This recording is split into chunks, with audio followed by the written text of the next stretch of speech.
మనందరికీ అమృతంతో సమానమైనటువంటి శ్రీ సాయి సచ్చరిత తెలుగు గ్రంథం అందుబాటులోకి వచ్చినటువంటి రోజు ఈరోజు మే 19, 1953. అంతేకాదు మనందరం కూడా సత్యంగా కొలుసుకునేటువంటి శ్రీ అన్నవరం సత్యనారాయణ స్వామి కళ్యాణం కూడా ఇదే రోజు జరుగుతుంది. సచ్చరిత సత్యనారాయణుడు. మీరు సచ్చరితలో కూడా భీమాజీ పాటిల్కి సంబంధించినటువంటి క్షయవ్యాధి దాంట్లో భీమాజీ పాటిల్ తన వ్యాధి నయం చేసినందుకు బాబాను నారాయణుడిగా సత్యనారాయణుడిగా ఉపాసన చేసుకొని సత్యవ్రతాన్ని సాయి సత్యవ్రతాన్ని వారు ఆరంభిస్తారు. ఆ విధంగా ఈరోజు ఒక అద్భుతమైనటువంటి పర్వదినం. ఇప్పుడు మీ ముందు ఈ కార్యక్రమానికి ఉద్యాపనగా అన్ని అధ్యాయాల యొక్క సారాన్ని మనం ఆవిష్కరించుకునేటువంటి ఒక పనిని ఇప్పుడు మనం చేద్దాం. ఎందుకంటే నేను చెప్తున్నా కొద్దీ మీ మనస్సు సచ్చరిత పైన ఉంటే ఖచ్చితంగా ఆ సచ్చరితలో ఉన్నటువంటి ఆయా లీలల్లోకి ఆయా సందర్భాల్లోకి మీరు ఖచ్చితంగా వెళ్తారు. ఒక దగ్గర హేమాడ్ పంత్ రాస్తారు, సచ్చరితను అమృతంతో పోల్దాం అనుకుంటే అమృతం మహా అంటే ప్రాణాలను నిలబెడుతుంది, కానీ శ్రీ సాయి సచ్చరిత జన్మరాహిత్యాన్ని ఇస్తుంది. అంటే మరలా మరలా జన్మించడం, మరలా మరలా కర్మలను అనుభవించేటువంటి దాన్ని ఒక్క గురు కథా శ్రవణం మాత్రమే తీసివేస్తుందని చెప్తారు. కానీ నాకు ఈ పారాయణలో నేను 17 రోజులుగా నేను అబ్జర్వ్ చేసినటువంటిది ఏంటంటే, శ్రీ సాయి సచ్చరితను ఎవరైతే మననం చేస్తారో, దాన్ని ఎప్పుడూ పారాయణ చేస్తూ ఉంటారో, బాబా పట్ల ప్రేమ కలిగి ఉంటారో వాళ్లకు మరణం ఉండదు. ఎట్లా మరణం ఉండదు? మనకు వయసు వచ్చిన తర్వాత మనం చనిపోతాం కదా, ఖచ్చితంగా ఎవరైనా సరే ఎవరి శరీరమైనా ఉరగాల్సిందే కదా. ఎందుకు మరణం ఉండదు? ఎందుకంటే సచ్చరితలో ఉన్నటువంటి పాత్రలను చూస్తే ఆ పాత్రలకు మరణం ఉందా? ఇప్పటికీ మన కళ్ళ ముందు ఏదైనా రోగం వస్తే భీమాజీ పాటిల్ కథ చదివితే భీమాజీ పాటిల్ మనకు సాక్షాత్తు మన కళ్ళ ముందు కనబడుతుంటాడు కదా, బైజామా మన కళ్ళ ముందు కనబడతా ఉంటుంది కదా సచ్చరిత చదువుతుంటే. తర్కర్ మన ముందు కనబడతారు కదా, సీతాదేవి తర్కర్ బాబా పట్ల ప్రేమతో నివేదన చేసినటువంటి ఆ లీలను చదువుతుంటే ఆ సీతాదేవి తర్కర్ రూపం మన కళ్ళ ముందు కదలాడుతుంది కదా. మరి వీళ్ళందరికీ మరణం ఎక్కడిది? బాబా అయితే ఎట్లా వ్యక్తంలో నుంచి అవ్యక్తంలోకి వెళ్ళిపోయారో ఆయనతో ఉన్నటువంటి భక్తులకు కూడా అంత అదృష్టాన్ని కలిగించారు. బాబా మార్గంలో మనం సాధించాల్సింది ఏంటంటే, నేను ఒక అమ్మ వచ్చి వరాల సాయి మందిరానికి ఒక మాట చెప్పి వెళ్ళింది, అయ్యా నేను చనిపోయినా నా మనవడు నా కొడుకు అందరూ ఈ మందిరాన్ని గుర్తుపెట్టుకుంటారన్నారు. ఎందుకమ్మా అన్న, ఇక్కడ ఓం శ్రీ సాయిరాం రాసింది కదా నాయన, ఒక్క పలకకు నేను డబ్బులు ఇచ్చాను. ఇది కదా మనం సజీవంగా ఉండేటువంటి పని. ఆ రోజు బాబాను ఆశ్రయించి ఎందుకు అంటి పెట్టుకొని ఉన్నారు? వాళ్ళ జన్మను తరింపజేసుకోవడానికి ఒక అద్భుతమైనటువంటి జీవనాన్ని వారు ఆనందించడంతో పాటు బాబాతో పాటు వారు సజీవంగా ఇప్పటికీ కూడా సచ్చరిత రూపంలో మన ముందు వారు జీవించే ఉన్నారు, వారు సజీవులుగానే ఉన్నారు. ఆ రోజు సచ్చరితలో ఉన్నటువంటి పాత్రలన్నీ కూడా బాబా మాటలు ఎప్పుడూ కూడా పొల్లుపోనటువంటివి. బాబా మహాసమాధి సందర్భంగా ఏం చెప్తాడు? త్వరగా వాడా పూర్తిగా నువ్వు మనం అక్కడికి వెళ్దాము, అందరం అక్కడే ఆడుకుందాము, అక్కడే పాడుకుందాము, సుఖ దుఃఖాలను కలిసి పంచుకుందాము అని అన్నాడు. ఈరోజు అది వాస్తవం కాదా? షిరిడీలో సమాధి మందిరంలోకి వెళ్తే బాబాతో పాటు చుట్టూ భక్తులు లేరా?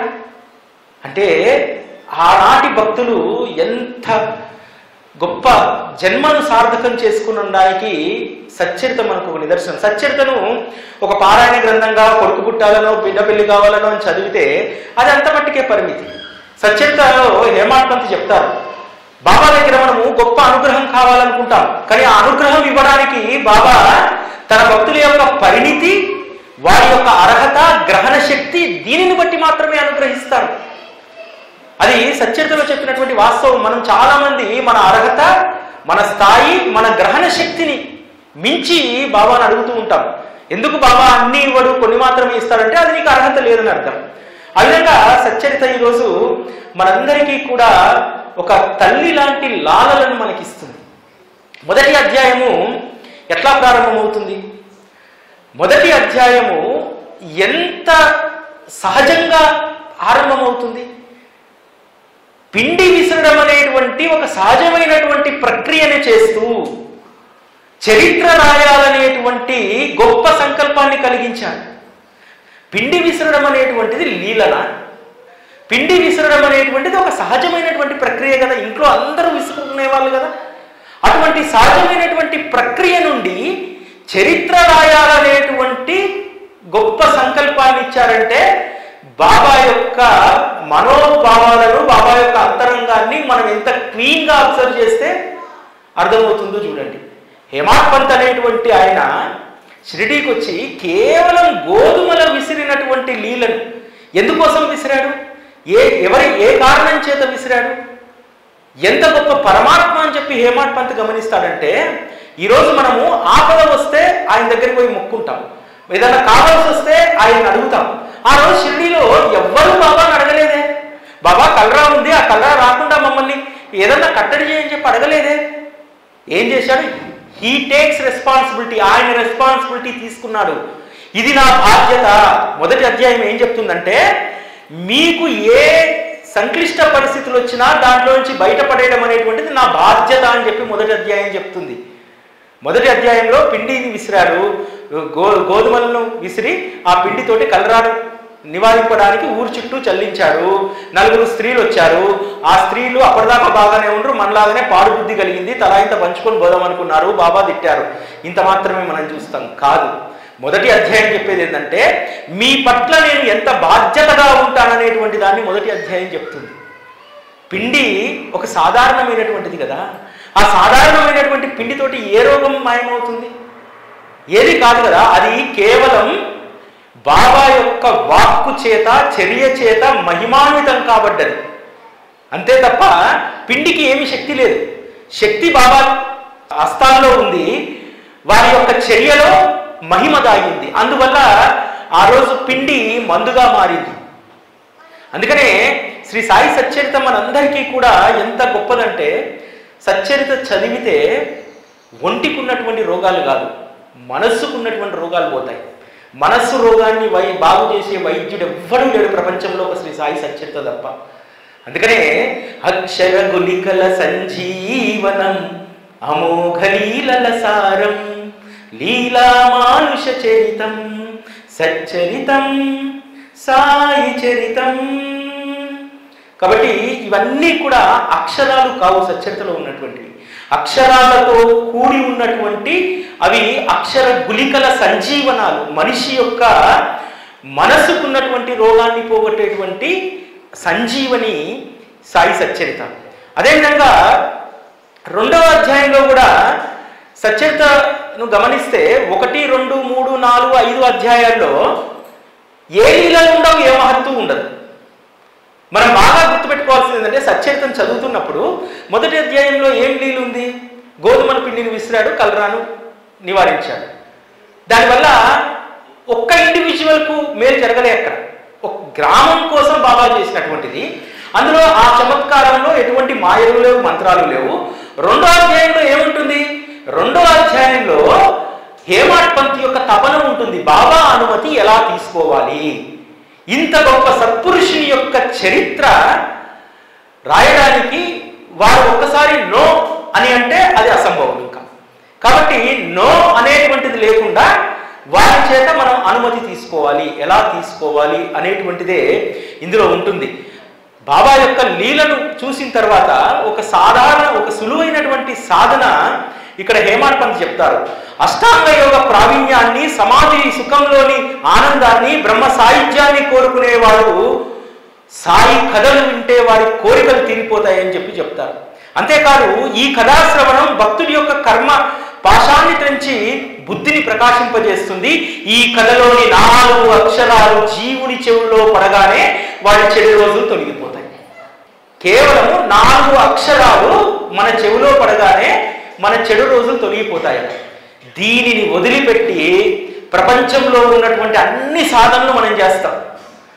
బాబాకు 108 ప్రదక్షిణలు, బాబాకు 108 కొబ్బరికాయలు, బాబాకు 108 రకాల భోజనాలు, బాబాకు 108 రకాల ద్రవ్యాలతోని అభిషేకాలు. ఇవి కాదు బాబా చెప్పినటువంటిది. నా కథలు 4 కథలను నీ మనసులో నింపుకో, ఆ అది మాత్రమే నిన్ను భవసాగరాన్ని దాటిస్తుందనేటువంటి ఒక అద్భుతమైనటువంటి సారాన్ని చెప్తాడు. అంతేకాదు 2వ అధ్యాయంలో బాగా గమనిస్తే మనకి ఏమర్థమవుతుందంటే, హేమాడ్ పంతు వాడాలో వాదన చేస్తాడు. వాదన చేస్తే ఈ అన్నా సాహెబ్ ఏమంటున్నాడు అని అక్కడ జరిగినటువంటి వాదన, ఎందుకంటే హేమాడ్ పంత్ అంతకుముందే తన మిత్రుడు ఒక గురువును ఆశ్రయిస్తే ఆ గురువు ఇంటికి వచ్చి కూర్చున్నా సరే ఆ స్నేహితుడి యొక్క కుమారుడి ప్రాణాలు కాపాడలేకపోతారు. అటువంటిప్పుడు గురువు ఎందుకు, గురువు మహిమెందుకు, గురువుతో మనకు పనే ఉంది, మన కర్మను మనం అనుభవించేటప్పుడు గురువు మాత్రం ఏం చేస్తాడు అనేటువంటి ఆ వాదనలో ఉంటాడు.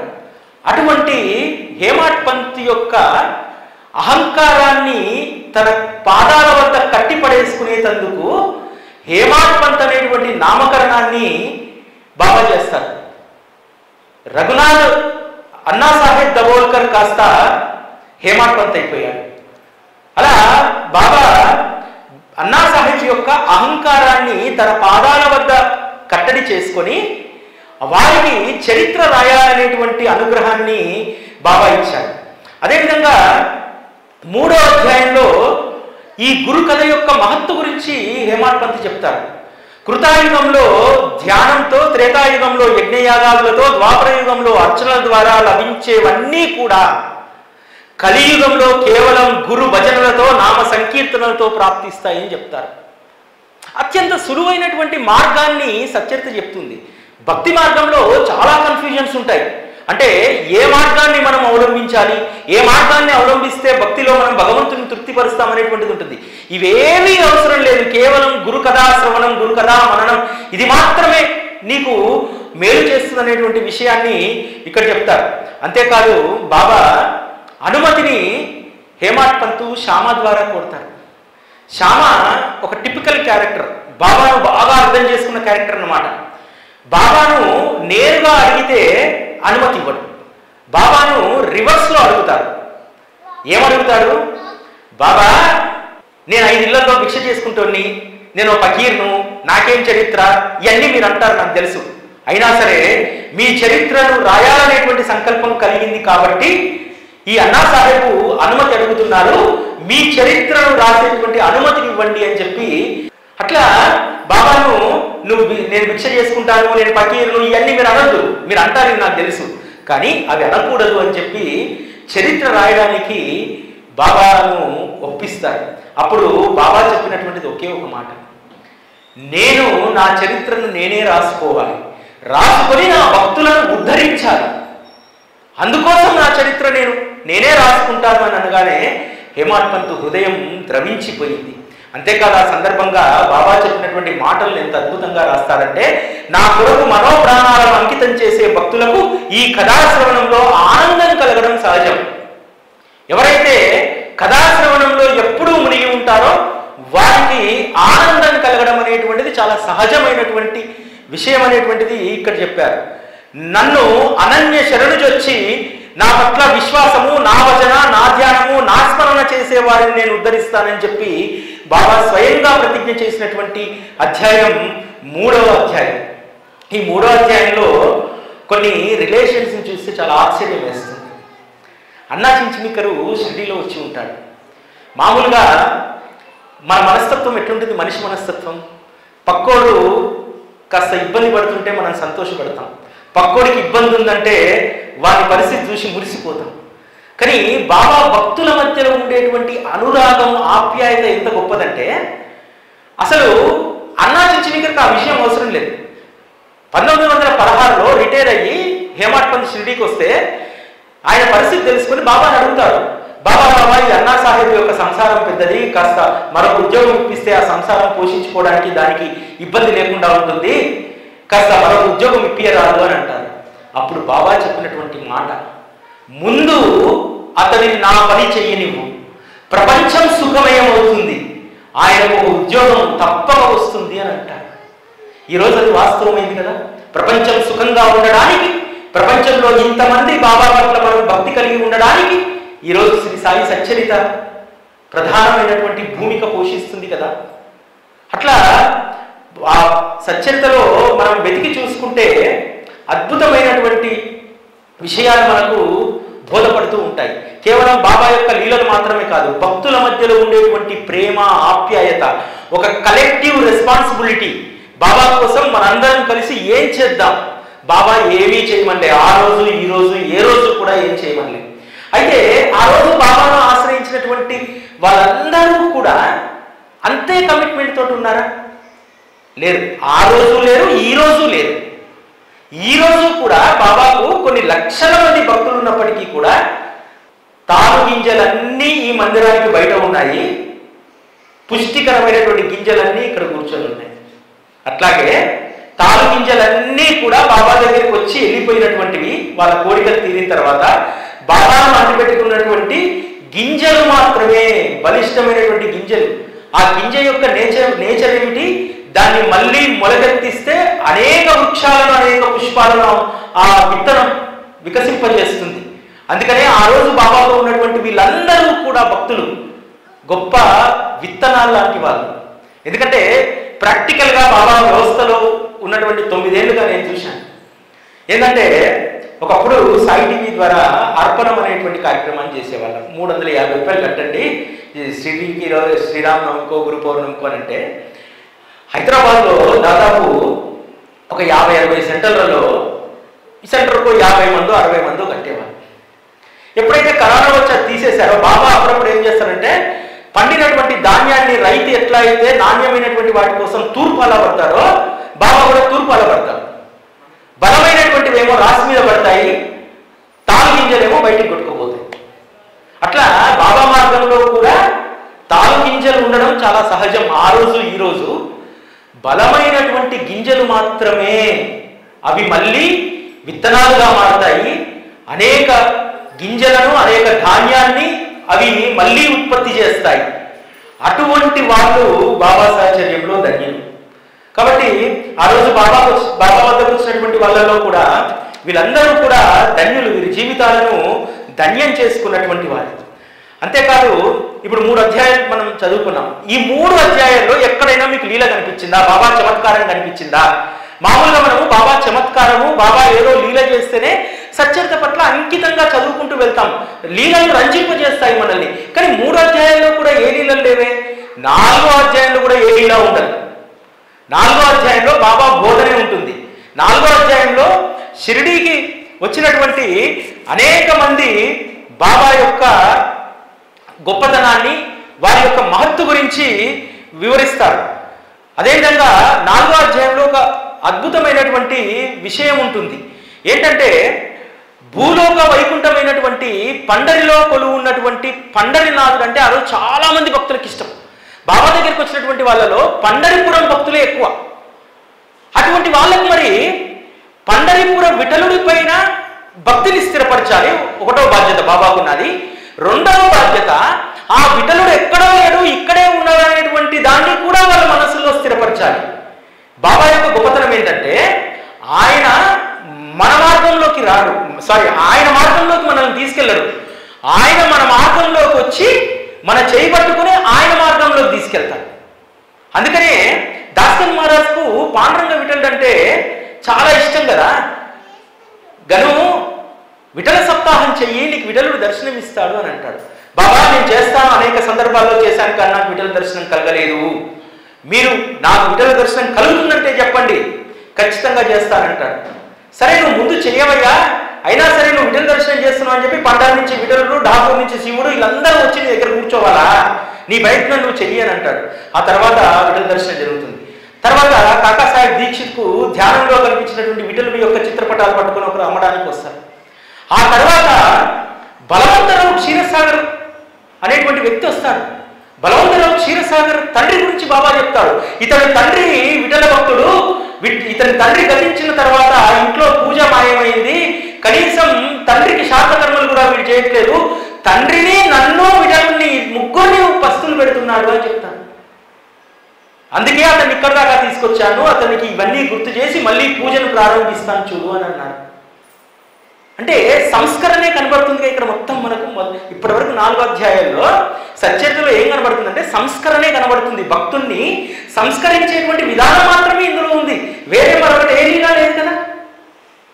అందుకనే విఠల దర్శనము అనేక సార్లు దాస్గన్ మహారాజ్ కోరుకున్నా జరగనటువంటిది విఠలుడి పైన భక్తిని పెంపొందించడానికి బాబా సప్తాహం చేయించి మరి దాస్గన్ మహారాజ్కు విఠల దర్శనం ఇప్పిస్తాడు. ఆ తర్వాత దాస్గన్ మహారాజ్ మనసు ఏమైంది? షిరిడి మాఝే పండరిపూరా సాయి బాబా రామవారా, బాబా రామవారా, సాయి బాబా రామవారా, శుద్ధ భక్తి చంద్రభాగా భావ పుండలిక జాగా. అయ్యా, పండరినాథుడు ఎక్కడ ఉంటాడని భ్రమపడ్డాను. ఆ పండరినాథుడే ఈ షిరిడిలో కొలువై ఉన్నాడు. ఆ చంద్రబాగా నది వద్దున రుక్మిణి సమేతంగా ఉన్నటువంటి ఆ పాండురంగుడే ఇక్కడ ఉన్నారు, ఆయన చరణాల వద్ద నేను ఉన్నాననేటువంటి స్థిర నిర్ణయానికి వచ్చేసాడు కదా. ఒకరి మనస్సు మార్చడం ఎంత కష్టం తెలుసా? ఒక మనిషి యొక్క కాన్సన్ట్రేషన్ పక్కకు తీసుకురావడం ఎంత కష్టం తెలుసా? కానీ బాబాకు అత్యంత అవలీలమైనటువంటి పని ఇది. మనందరి మనసును మార్చలేదా? మనల్ని ఉన్నటువంటి మార్గం నుంచి తీసుకొచ్చి సవ్యమైనటువంటి మార్గంలో పెట్టలేదా? ఇది ఎవరి వల్ల సాధ్యమవుతుంది? ఒక సద్గురువు వల్ల మాత్రమే అది సాధ్యం.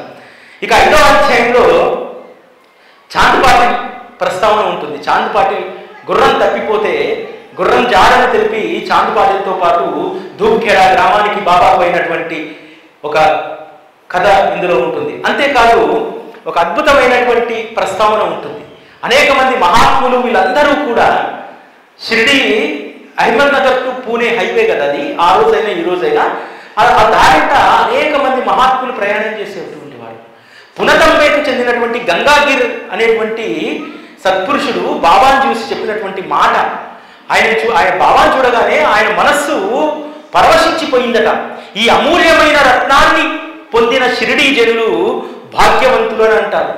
ఆ తర్వాత గంగాగిరి మహారాజు తర్వాత అక్కల్కోట మహారాజ్ శిష్యుడు ఆనందనాథుడు షిరిడీకి వచ్చి చెప్పినటువంటి మాట, ఇతను ప్రత్యక్షమైనటువంటి వజ్రం, ఈరోజు పెంటకుప్ప మీద ఉన్నటువంటి ఇతను రాయి కాదు రత్నం అని చెప్పి వారు చెప్పడం జరుగుతుంది. అట్లా అనేక మంది బాబా యొక్క ప్రస్థానాన్ని, బాబా యొక్క వైభవాన్ని అనేక మంది మహాత్ములు ముందు మాత్రమే దర్శించగలిగారు. తొలి రోజుల్లో కేవలం బాబాను పకీరుగా ఈ మాత్రంగానే ఒక సత్పురుషుడిగా అర్థం చేసుకున్నటువంటి వాళ్ళు ఉన్నారు. కానీ ఆ రోజు పండరి యాత్ర చేసేటువంటి గౌలీ బువ్వ కూడా బాబా యొక్క రూపాన్ని చూసి ఇతడు సాక్షాత్తు పండరినాథుడు, కేవలం జరి అంచి పంచగట్టుకోగానే మహాత్ములైపోతారా? రక్తాన్ని ఎముకల్ని పూసలు పూసలుగా కరిగించి శ్రమ పడితే తప్ప పరమాత్మతత్వం అవ్వదు అనేటువంటి విషయాన్ని చెప్తారు. బాబా నిజంగానే తన రక్తాన్ని ఎముకల్ని పూసలు పూసలుగా చేసి పరోపకారం కోసం అనేక రకాలుగా వారి శరీరాన్ని కూడా ఇబ్బంది పెట్టుకున్నటువంటి అనేక సంఘటనలు ఇందులో ఉంటాయి. అదేవిధంగా 6వ అధ్యాయము చాలా కళ్యాణకారకమైనటువంటి అధ్యాయం. కేవలము షిరిడీలో గోపాలరావు గుండు, నానాసాహెబ్ నిమోన్కర్, అదేవిధంగా దాము అన్న ఉర్సు ఉత్సవం, జెండా ఉత్సవం చేసేటువంటి వారు. కానీ 1912లో షిరిడీకి వచ్చినటువంటి భీష్మ శ్రీరామనవమి ఉత్సవాన్ని, శ్రీరామ జన్మోత్సవాన్ని కూడా చేయాలనేటువంటి ప్రతిపాదన పెడితే బాబా దానికి అంగీకారం తెలిపితే శ్రీరామనవమి ఉత్సవం ఆరంభమైనటువంటి అధ్యాయం. అంతేకాదు ఇందులో ఒక అద్భుతమైనటువంటి విషయం ఉంటుంది. 2వ సంవత్సరము కీర్తనకారులు ఎవరుండరు. మొదటి సంవత్సరం భీష్మ కీర్తన చేస్తారు, 2వ సంవత్సరం ఎవరు ఉండరు. బాలాబువా సుతార్ అనేటువంటి ఒక కీర్తనకారుడు ముంబైలో ఉంటాడు. అతను సతారా జిల్లాలో ఒక సంస్థానంలో కీర్తన చేస్తాడు. కీర్తన చేస్తే అతని సంవత్సరానికి 30 రూపాయలు ఇస్తారు. ఒకటి శ్రీరామనవమి చేయాలి, ఇంకోటి ఆషాఢ ఏకాదశికి పాండురంగ విఠలుకి సంబంధించి ఆ రోజు చేయాలి. అట్లా 2 గాను 30 రూపాయలు ఇచ్చేవారు. సరే, అక్కడ ప్లేగ్ వ్యాధి ప్రబలడంతో అతను అక్కడికి వెళ్ళాడు. షిరిడీకి ఎన్నో రోజుల నుంచి వెళ్ళాలనుకుంటున్నాడు. షిరిడీకి వస్తాను, అట్లే అక్కడ కీర్తన చేస్తానంటే మీరు కీర్తన చేసేది చెయ్యండి, అది నా మీద ఆధారపడలేదని చెప్పి దీక్షిత్ అంటారు. బాబా అనుమతి తీసుకున్న తర్వాత మీకు లేఖ రాస్తాను, షిరిడీకి రండి అంటారు. సరే అని చెప్పి బాబా అనుమతిస్తారు, షిరిడీకి వస్తారు. ఒక షరతు పెడతారు, మీరు కీర్తన చెప్తా అంటున్నారు కరెక్టే, కీర్తనకారుడు దక్షిణను ఆశించడం అనేటువంటిది ఒక సహజమైనటువంటి విధి. కాబట్టి మీకు బాబా ఎంత దక్షిణ ఇస్తాడనేటువంటిది నేను హామీ ఇవ్వలేను, అది వారి ఇష్టం పైన ఆధారపడుతుంది. ఇస్తే ఇవ్వచ్చు, ఇవ్వకపోతే ఇవ్వకపోవచ్చు. కాబట్టి అందుకు సమ్మతమయ్యారు రండి అంటారు. వస్తాడు, వచ్చి బాబాను దర్శించుకున్న తర్వాత ప్రశాంతతను పొందుతాడు. శ్రీరామనవమి రోజు అద్భుతమైనటువంటి కీర్తన చేస్తాడు. తను ఇంటికి వెళ్ళేటప్పుడు సెలవు తీసుకుంటూ బాబాకు నమస్కారం చేస్తే బాబా జేబులో నుంచి డబ్బు తీసి బాలాబువాసు గారికి ఇస్తాడు. ఎంత ఇచ్చాడో తెలుసా? 150 రూపాయలు ఇచ్చాడు. సంస్థానం వాళ్ళు, అక్కడ పెద్ద సంస్థానం వాళ్ళు సంవత్సరానికి 2 పండుగలకు కీర్తన చేస్తే 30 రూపాయలు ఇచ్చేవాళ్ళు. ఎంత ఎక్కువ ఇచ్చాడు? 5 రెట్లు ఎక్కువ ఇచ్చాడు. అంటే దీన్ని బట్టి మనం ఏమర్థం చేసుకోవాలి? ఏమీ ఆశించని స్థితి ఉన్నటువంటి వాళ్ళకు అన్నీ ఇస్తాడు, బాగా ఆశించేటువంటి వాళ్ళతో ఆడుకుంటాడు. ఇది గుర్తుపెట్టుకోండి బాగా. ఏమీ ఆశించినటువంటి వాళ్ళకి అన్నీ ఇస్తాడు, బాగా అడిగేటువంటి వాళ్ళతో ఆడుకుంటాడు. ఏమోనండి బాబాను చాలాసార్లు అడిగాను, ఆయన ఏమీ చేయట్లేదండి అంటాడు. అక్కడే ఉంది మర్మం. ఆడుకుంటాడు ఎక్కువసార్లు అడిగితే. ఒకసారి అడిగి వదిలేసేయాలి, లేకపోతే మిన్నకుండిపోవాలి. ఆ సకలం తెలిసినటువంటి ఆయన నా గురించి తెలియదా, నాకు కావాల్సింది తెలియదా అని చెప్పి మిన్నగా ఉంటే, ఏమి అడగని స్థితిలో ఉంటే బాలాబువా సిద్ధానికి ఇచ్చినట్టు 5 రెట్లు ఇస్తాడు. ఊరికి అడిగితే బస్టాండ్లో బిచ్చగాడు ఎంత పడతా ఉంటే అడుగుతా ఉంటే జేబులో 100 రూపాయలు సరే మనకు రూపాయి పడేస్తాం. అట్లా ఆయన కూడా ఎదురు పడేస్తాడు. ఈ వాస్తవాన్ని మనందరం కూడా ఎప్పుడు గుర్తుంచుకోవాలి. అదేవిధంగా 7వ అధ్యాయంలో బాబా యొక్క దినచర్య ఉంటుంది. బాబా కేవలం షిరిడీలో కూర్చొని వారు వచ్చినటువంటి వాళ్ళ నుంచి దక్షిణ తీసుకొని దాన్ని వారు ఎప్పుడూ కూడా వ్యక్తిగత అవసరాల కోసం ఉపయోగించలేదు. ఈ అధ్యాయం చెప్పేది ఏంటంటే, కన్న తల్లి పైన, ఉన్న ఊరు పైన మనకి ఏ మమకారం ఉండాలి, మనం ఉన్నటువంటి నేల పట్ల ఏ ప్రేమ ఉండాలి, మన బాధ్యత ఏమిటి, మనం ఇప్పుడు ఇక్కడ నివసిస్తున్నామంటే, ఇక్కడ బాబా దగ్గర మనం ప్రయోజనం పొందామంటే ఏమి చేయాలి, దానికోసం మనం ఎట్లా తప్పించాలి అనేటువంటిది 7వ అధ్యాయంలో ఉంటుంది. షిరిడీలో చాలా కుగ్రామము, శని గణపతి మహాదేవ ఆలయాలు పూర్తిగా శిథిలావస్థకు చేరుతాయి. అటువంటి ఆలయాలను తనకు వచ్చినటువంటి డబ్బుతోటి, చూడడానికి పకీరు, ఆయన్నే అందరి దగ్గర చేయాల్సి డబ్బులు అడుగుతున్నాడు. వచ్చినటువంటి డబ్బులు మళ్ళీ దేనికోసం ఖర్చు చేశారు? తనకు నిలువ నీడనిచ్చినటువంటి ఆ గ్రామం, తనను ఉండడానికి అనుమతించినటువంటి ఆ ప్రజలను అప్పటి వరకు కాపు కాస్తున్నటువంటి శని మహాదేవ గణపతి ఆలయాలకు వాటిని జీర్ణోద్ధరణ చేయాలని, వాటిని డెవలప్ చేయాలని, అందుకోసం డబ్బులు బాగా వెచ్చించేటువంటి వారు. దీన్ని బట్టి ఏం పాఠాలు నేర్పుతున్నాడు? నీకు వచ్చేటువంటి సొమ్ములో కొంతైనా ధర్మ కార్యం కోసం వినియోగించమని చెప్పి పాఠం చెప్తున్నాడు. సచ్చరిత మొత్తం పాఠమే. అంతేకాదు, ఇంతకుముందు నేను చెప్పినట్టు బాబాను ఏమీ అడగనటువంటి స్థితిలో కమ్మరి కొలుమి దగ్గర ఆవిడ కూర్చొని ఉండి బిడ్డ పడబోతుంటే ఏమడిగింది? నోటి నుంచి మాట కూడా రాలేదు. బాబా అంది, అంతే, మాట ఆగిపోయింది. ఆ బిడ్డను చేతోటి కాపాడారా లేదా? అట్లా బాబా వారు చేసేటువంటి అద్భుతమైనటువంటి లీలలు సచ్చరితలో ఉండడంతో పాటు దాని వెనుకాల బోధ అనేటువంటి మర్మం కూడా ఉంటుంది. అదేవిధంగా 8వ అధ్యాయము చాలా అద్భుతమైనటువంటి అధ్యాయం.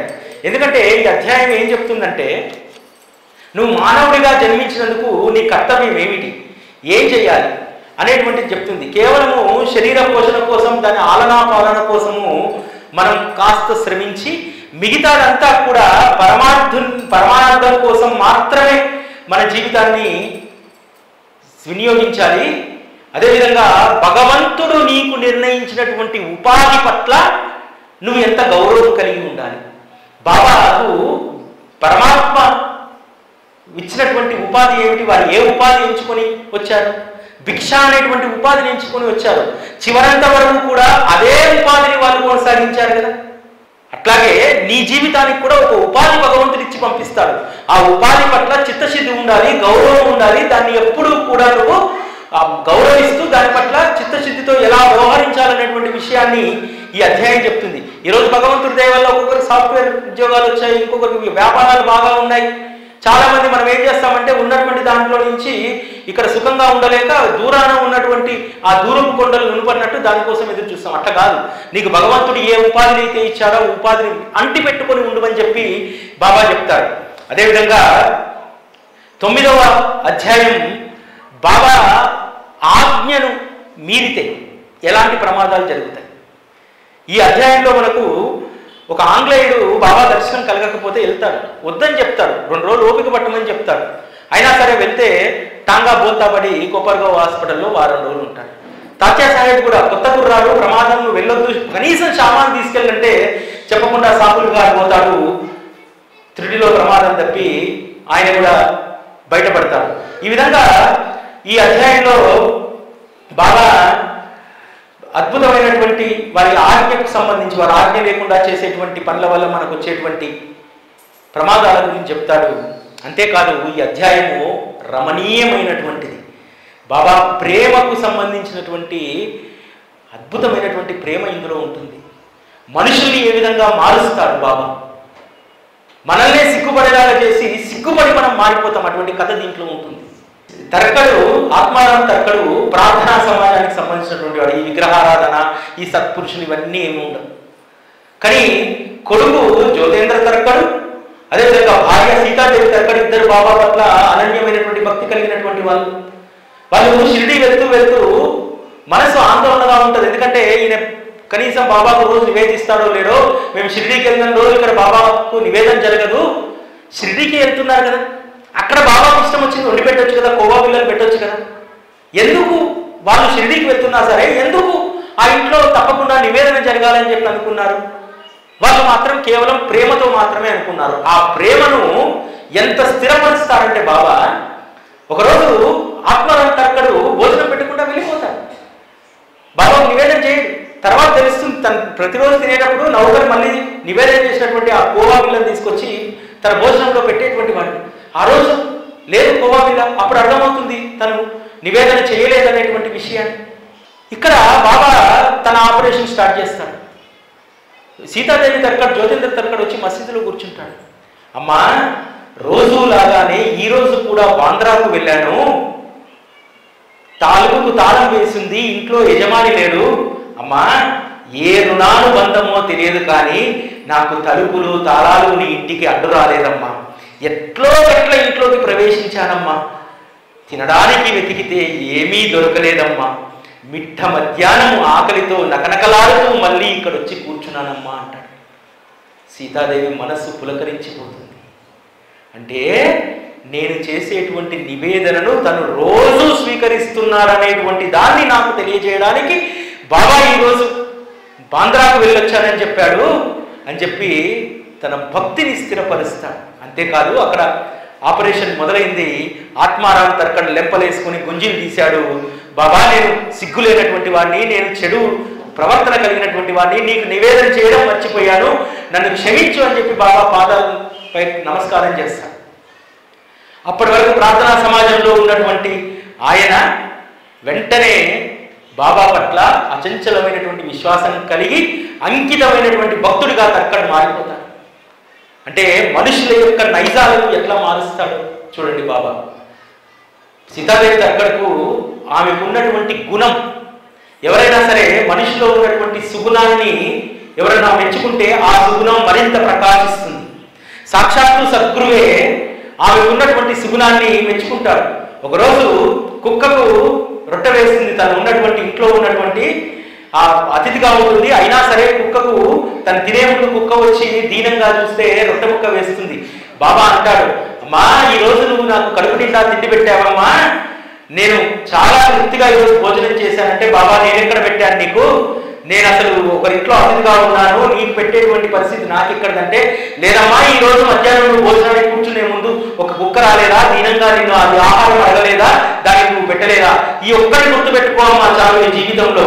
మనం తినే ముందు అతిథికి పెట్టిన తర్వాత ఆ అతిథి ఎవరో అనేటువంటి దాన్ని వదిలేసి అది జీవియా లేకపోతే మానవుడా అనేటువంటి దాన్ని చూడకుండా ఎవరైతే భోజనాన్ని పెడతారో ఆ ఒక్క పని మాత్రమే నీకు మేలు చేస్తుందమ్మా, ఈ పనిని బాగా గుర్తుపెట్టుకో అని అంటాడు.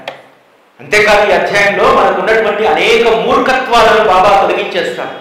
బాంద్రా నుంచి ఒక వ్యక్తి తన తండ్రి యొక్క శ్రాద్ధ కర్మలు నాసిక్లో చేసుకొని షిరిడీకి వెళ్ళాలని అంటాడు.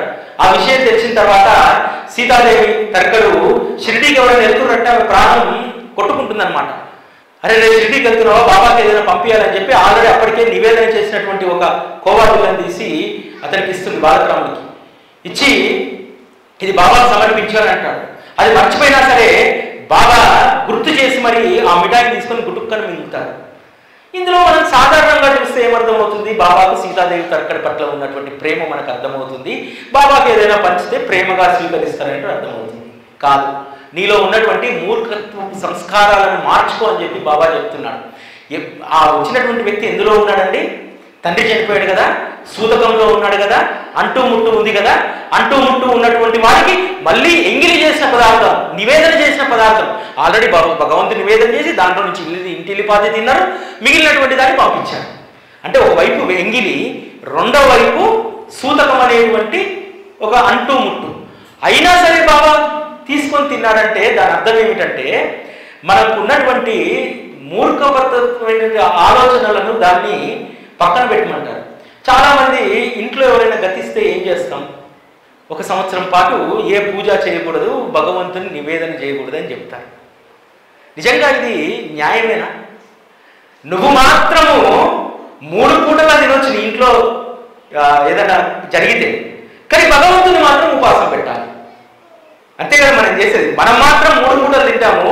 ఇక చనిపోయిన 10 రోజుల నుంచి చుట్టాలు వాళ్ళ ఇంటికి పిలవాడు, ఇంటికి పిలవాడు, పంచపక్ష పరమాణాలు పెట్టాడు, మనం నోదార్చాలు, ఇవన్నీ చేస్తూ ఉంటాడు. దేవుడి గుడి మాత్రం బూజు కట్టుకొని ఉంటుంది. నువ్వు దీపం పెట్టకు, పూజ చేయకు, కానీ భగవంతుడికి 4 చక్కెర పలుకులు పెట్టండి అమ్మా అని చెప్తున్నాడు బాబా ఈ కథ ద్వారా.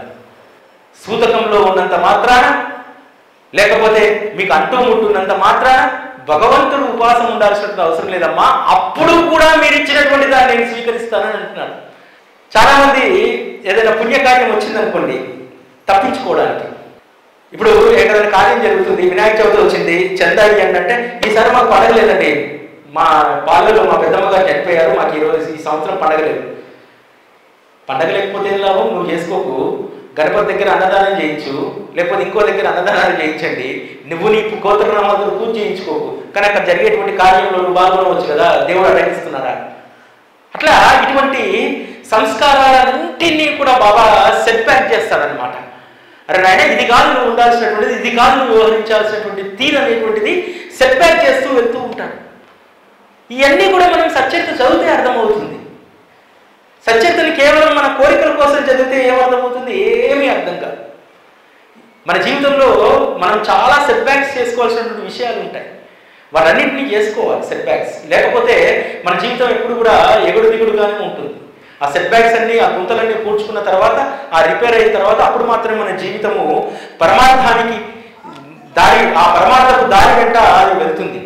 అదేవిధంగా 10వ అధ్యాయంలో ఒక అద్భుతమైనటువంటి విషయం చెప్తారు. ఏంటంటే తక్కువ శ్రమతో ఎక్కువ ఫలితాన్ని ఎలా పొందాలి, తక్కువ శ్రమతో ఎక్కువ ఫలితాన్ని పొందేటువంటి విషయాలను కేవలం ఒక గురు కథాశ్రవణం మాత్రమే దాన్ని ఇస్తుంది. చాలా తక్కువ శ్రమతో ఎక్కువ ఫలితాన్ని మనం పొందుతామని చెప్తుంది. ఎందుకంటే బాబా చెప్పినటువంటిది పంచాగ్ని సాధన, అదేవిధంగా యజ్ఞ యాగాదులు, అష్టాంగ యోగాలు, మంత్రతంత్ర ప్రయోగాలు అవి కొందరికి మాత్రమే పరిమితం. అంతే కదా, మనం అందరం చేయగలుగుతామా? అనుష్ఠానాలు చేయగలుగుతామా? మంత్ర సాధన చేయగలుగుతామా? యజ్ఞ యాగాదం చేయగలుగుతామా? ఇప్పుడున్న రోజుల్లో అది ఏది కూడా అసాధ్యం కదా. అటువంటప్పుడు ఒకే ఒక సాధన మీకు అన్నిటికీ ఉన్నటువంటిది, వీటన్నింటికంటే ఎక్కువ ఫలితం ఇచ్చేటువంటిది సాయి సత్పురుషుని యొక్క కథ మిమ్మల్ని సన్మార్గంలో పెడుతుంది. అది మాత్రమే పంచాగ్ని సాధన, యజ్ఞ యాగాలు, అష్టాంగ యోగాలు, మంత్రతంత్ర ప్రయోగాల కంటే కూడా ఎక్కువ ఫలితాన్ని గురు కథా శ్రవణం మాత్రమే ఇస్తుందనేటువంటి విషయాన్ని సచరిత చెప్తుంది. అంతేకాదు, మీరు సద్గురువు వద్ద సుఖశాంతులను పొందాలంటే చేయాల్సినటువంటి ఒకే ఒక సాధన సత్సంగం అనేటువంటి సరోవరంలో, మానస సరోవరంలో విహరించండి. అప్పుడు మాత్రమే మీకు అమితమైనటువంటి ఆనందం కలుగుతుంది. అన్ని చాతుర్యాలను వీడి సాయి సాయి అని స్మరిస్తే జీవితాలు తరిస్తాయి. గురు కథాశ్రవణం అనేటువంటి సత్సంగాన్ని ఆశ్రయించండి. ప్రాపంచిక బాధలు అన్నీ కూడా సునాయాసంగా సడలిపోతాయి. కేవలం ఒక గురు కథా శ్రవణం అనేటువంటి ఒక్క సత్సంగాన్ని ఆశ్రయిస్తే చాలు. చాలా మంది సత్సంగం అనగానే మందలాగా మనం కూర్చొని మాట్లాడుకోవడం కాదు, ఇది ప్రతిరోజు కుదరదు, కేవలం కొన్ని సందర్భాలు మాత్రమే కుదురుతుంది. నీకు నువ్వు సత్సంగకర్తవు కావాలి, నువ్వే శ్రోతవు కావాలి, నువ్వే భోక్తవు కావాలి, నువ్వే దాన్ని అధ్యయనం చేసేటువంటి వాడివి కావాలి, నువ్వే దాన్ని పారాయణ చేయాలి, నువ్వే శ్రవణం చేయాలి, నీకు నువ్వే లోపల ఆత్మానందాన్ని పొందాలి. అందుకు ఒకే ఒక సాధనం శ్రీ సాయి సచ్చరిత. ఇది మాత్రమే అంత సులభమైనటువంటి సాధనను మనకు చేయిస్తుంది. కాబట్టి సచ్చరితకు ఉన్నటువంటి విలువ అలాంటిది. ఎవరైనా సరే ఏ సాధన అవసరం లేకుండా కేవలం గురు కథాశ్రవణం అనేటువంటి దాన్ని మాత్రమే మీరు అంటిపెట్టుకొని ఉంటే, ఆ గురు కథాశ్రవణం అనేటువంటి సత్సంగం మాత్రమే మీ జీవితాలను ఉద్ధరిస్తుందనేటువంటి విషయం చెప్తుంది. అదేవిధంగా 11వ అధ్యాయము చాలా అద్భుతమైనటువంటిది. ఈ అధ్యాయాన్నే ఏకాదశ రుద్రావర్తన అని కూడా పిలుస్తారు. దీన్ని రుద్రాధ్యాయం అని కూడా అంటారు 11వ అధ్యాయాన్ని. ఎందుకంటే బాబా పంచభూతాలు కూడా తన ఆధీనంలో ఉన్నాయన్నటువంటి విషయాన్ని ఈ అధ్యాయంలో నిరూపిస్తారు. పెద్ద తుఫాను వచ్చి బాగా ఇబ్బంది పడుతుంటే బాబా అక్కడ ఆ తుఫాను నుండి ఆ షిరిడి వాసులను కాపాడినటువంటి సందర్భం ఇందులో ఉంటుంది. అంతేకాదు తన వద్దకు వచ్చినటువంటి భక్తులు ఎవరు వారైనా సరే వారిని తన వారిగా ఏ విధంగా మార్చుకుంటారు. అందుకు సంబంధించి పండిట్ అనేటువంటి వ్యక్తి షిరిడీకి వస్తాడు. వచ్చి దాదా కేల్కర్ ఇంట్లో ఉంటాడు. దాదా కేల్కర్ పూజా పల్లెం పట్టుకొని వస్తే అతనితో పాటు వచ్చి బాబా దగ్గరికి వెళ్ళి సరాసరి నుదుటి మీద త్రిపుండాన్ని గీస్తాడు. గీయగానే అక్కడ ఉన్నటువంటి వాళ్ళకందరికీ ఆశ్చర్యం. బాబా ఎవరిని కూడా నుదురు ముట్టుకోనివాడు. కేవలం మహల్సాపతి మాత్రమే చేతులకు చెంపలకు చందనాన్ని రాస్తాడు. అటువంటిది బాబా అంత యథేచ్ఛగా అతని తన యొక్క మోమును అప్పగించడంతో దాదా భట్ లాంటి వాళ్ళు అసూయ పడిపోతారు. అడుగుతారు, ఏంటి బాబా ఎందుకు అతనికి అంత చనివిచ్చారు మీరు అని అంటే, లేదురా అతను గొప్ప బ్రాహ్మణుడు, నేను ముసల్మాన్ను, అయినా సరే తన అభిమానాన్ని పూర్తిగా వదిలేసి నా నుదుటిని ముట్టుకున్నాడు చూడు, అందుకు నేను మురిసిపోయాను అని అంటాడు. అందుకు నేను అతనికి ఏ అభ్యంతరం పెట్టలేదని అంటాడు. కానీ అసలు విషయం ఏంటంటే, వారు అక్కడికి వచ్చిన తర్వాత పండిట్కు వారి గురువు అయినటువంటి కాకా పురాణిక్ బాబా స్థానంలో దర్శనమిస్తాడు. కాకా పురాణిక్గా దర్శనమిచ్చిన తర్వాత తను ఆగలేకపోతాడు. తన గురువుకు త్రిపుండాన్ని గీయడం అనేటువంటిది అతనికి ఉన్నటువంటి ఒక అలవాటు. అందుకని యథేచ్ఛగా వెళ్ళి బాబా స్థానంలో ఉన్నటువంటి తన గురువు అయినటువంటి పురాణిక్కు త్రిపుండాన్ని గీస్తాడు. అంత అద్భుతమైనటువంటి కథలు ఇందులో ఉంటాయి. అంతేకాదు చాలామంది జ్ఞానులు అనుకునేటువంటి వాళ్లకు మీకంటే మేము చాలా ఎక్కువ చాలామంది చెప్తూ ఉంటారనమాట. నేను ఇప్పటికీ 108 పౌర్ణమిలకు ప్రతి పౌర్ణమికి షిరిడీకి పోయొచ్చానండి అంటారు. ఏంటి లాభం? ఎవరికి లాభం? పోయొచ్చావు, పక్కోడికి పిడికడ అన్నం పెట్టవు, ఎందుకు? నీలో గుణం మారలేదు, నీలో నైజం మారలేదు, ఎందుకు? 108 సార్లు పోతేంది, 1008 సార్లు పోతేంటి? అదే కథ ఇందులో ఉంటుంది. ఆజీ సిద్ది ఫాల్కే ఒక గర్వంతో ఉంటాడు. నేను మక్కా మసీదు యాత్రలు చేసి వచ్చాను, అటువంటి వారికి మసీదులో నాకు యథేచ్ఛగా అనుమతి ఉంటుంది అనుకున్నాడు. బాబా మసీదు మెట్లు తొక్కనియాడు. ఎందుకని? తను మాత్రమే మక్కా యాత్ర చేసి వచ్చాననేటువంటి అహంకారం మనసులో ఉంటుంది. బాబా ఇంత మహాత్ముడైనప్పటికీ కూడా ఆయన మక్కా కూడా పోలేదు, ఆయన కంటే నేనే గొప్ప. అహంకారాన్ని పోగొట్టడానికి మసీదు లోపలికి రానియకుండా బాబా పెట్టినటువంటి అనేక పరీక్షలను తట్టుకొని ఆఖరికి మాధవరావు దేశపాండేను ఆశ్రయిస్తే మాధవరావు దేశపాండే ద్వారా బాబా అడిగినటువంటి దానికి సరైనటువంటి సమాధానం చెప్పకపోయినా బాబా అతన్ని ద్వారకామయిలోకి రాణిస్తాడు. అడుగుతాడు, అతను 10 సార్లుగా 10,000 రూపాయలు ఇస్తాడేమో అని అడుగుతాడు. 10,000 ఏంటి, 10 లక్షలు కూడా ఇస్తానని అంటాడు. బాబా వెంటనే మసీదులో కుండని బద్దలు కొట్టి సరాసరి చేతులు పైకి లేపుకుంటూ వస్తారు. ఎందుకని? ఏం సమాధానం ఆశించాడు? బాబా అడిగితే 10,000 ఏమిటి, నా సర్వస్వాన్ని ఇస్తాననాలి. కానీ 10,000 అడిగితే 10,000 ఏంటి, బాబా అడిగితే 10 లక్షలు ఇస్తా అన్నాడు. అక్కడ మాటలో తేడా ఉంది కదా, అంటే అనన్య శరణాగతి లేదు కదా. అట్లా తర్వాత బాబా అతనిలో మార్పును గమనించి స్వయంగా భుజం మీద చెయ్యేసి మసీదులోకి తీసుకెళ్ళి మంచి భోజనాన్ని పెట్టి ఆ తర్వాత తన ఊరికి కళ్యాణ్కి తను పంపించేస్తాడు. అట్లా బాబా మనుషుల్లో ఉన్నటువంటి అనేక చెడు సంస్కారాలను, గర్వ అహంకారాలను తీసివేసేటువంటి మిషన్ను బాబా కలిగి ఉంటారు. అదేవిధంగా బాబా 12వ అధ్యాయంలో బాబాను ఎవరు బాగా విశ్వసిస్తారనేటువంటిది ఇందులో రాస్తారు. అమాయకులు విశ్వాసం అనేటువంటి దారంతో భవభయ సంకటాల నుండి విముక్తులవుతారు బాబా దగ్గరికి వచ్చి. బాగా గుర్తుపెట్టుకోండి, అమాయకులు మాత్రమే, జ్ఞానులు కాదు. మేధా సంపత్తి ఉన్నటువంటి వాళ్ళు ఎవ్వరికీ కూడా బాబా పట్ల విశ్వాసం అనేటువంటి దారాన్ని, బాబా దగ్గర ఉన్నటువంటి విశ్వాసం అనేటువంటి ఆ సన్నటి దారాన్ని మేధావులు, విజ్ఞులు, లేకపోతే చాలా గొప్ప వేదాంగాలు చదువుకున్నటువంటి వాళ్లకు ఆ సన్నటి విశ్వాసం అనేటువంటి దారం వాటి కంటికి కనిపించదు. కేవలం అమాయకులైనటువంటి భక్తులకు మాత్రమే కనిపిస్తుంది. ఈరోజు మనందరం కూడా అదృష్టవంతులం. ఆ అమాయకమైనటువంటి భక్తులం కాబట్టే బాబా అనేటువంటి విశ్వాసం అనేటువంటి చిన్న సన్నటి తాడును పట్టుకొని భవభయాల నుంచి మనం బయటపడుతున్నాము. అంత గొప్ప అద్భుతమైనటువంటి చరిత్ర, అంత అద్భుతమైనటువంటి పావనమైనటువంటి కథ శ్రీ సాయిబాబాది. అదేవిధంగా ఇదే అధ్యాయంలో అగ్నిహోత్రి శాస్త్రి అనేటువంటి ఆయన, మూలే శాస్త్రి షిర్డీకి వస్తాడు. మూలే శాస్త్రి బూటి యొక్క ఆస్థాన జ్యోతిష్యుడు. ఆ ఆస్థాన జ్యోతిష్యుడు వచ్చి బాబా సాముద్రికం చూడాలనుకుంటాడు. సాముద్రికం చూడడంలో చాలా దిట్ట. కానీ బాబా అరటిపండు ఇచ్చినట్టే ఇచ్చి చెయ్యి ముడుచుకొని అలా ఇస్తాడు. మామూలుగా ఇలా చూడాలనుకుంటాడు బాబాది. కానీ బాబాకు హస్త సాముద్రికం పట్ల ఆసక్తి లేదని చెప్పి, ఆ విముఖత ఉందని చెప్పి అతనికి వెళ్ళిపోతాడు. కానీ అతనికి కూడా గొప్ప నిదర్శనం ఇవ్వాలి కదా. ఆ రోజు షిరిడీకి వచ్చినటువంటి వారిని ఎవరిని వదలలే బాబా, ఒక్కరిని వదలలే. మూలే శాస్త్రి మడి కట్టుకొని, ముడి వేసుకొని ఇంట్లో పూజ చేసుకుంటూ ఉంటాడు. బూటిని పంపిస్తాడు, వెళ్ళి ఆ కొత్త బ్రాహ్మణుని తీసుకురాపో అని చెప్పి. బాబా పిలుస్తున్నారంటాడు. మళ్ళీ పిలిచినటువంటి ఆయన ఎవరో తెలియదు, కానీ తీసుకుపోవడానికి వచ్చినటువంటి ఆయనతోటి పని ఉంది మూలే శాస్త్రికి.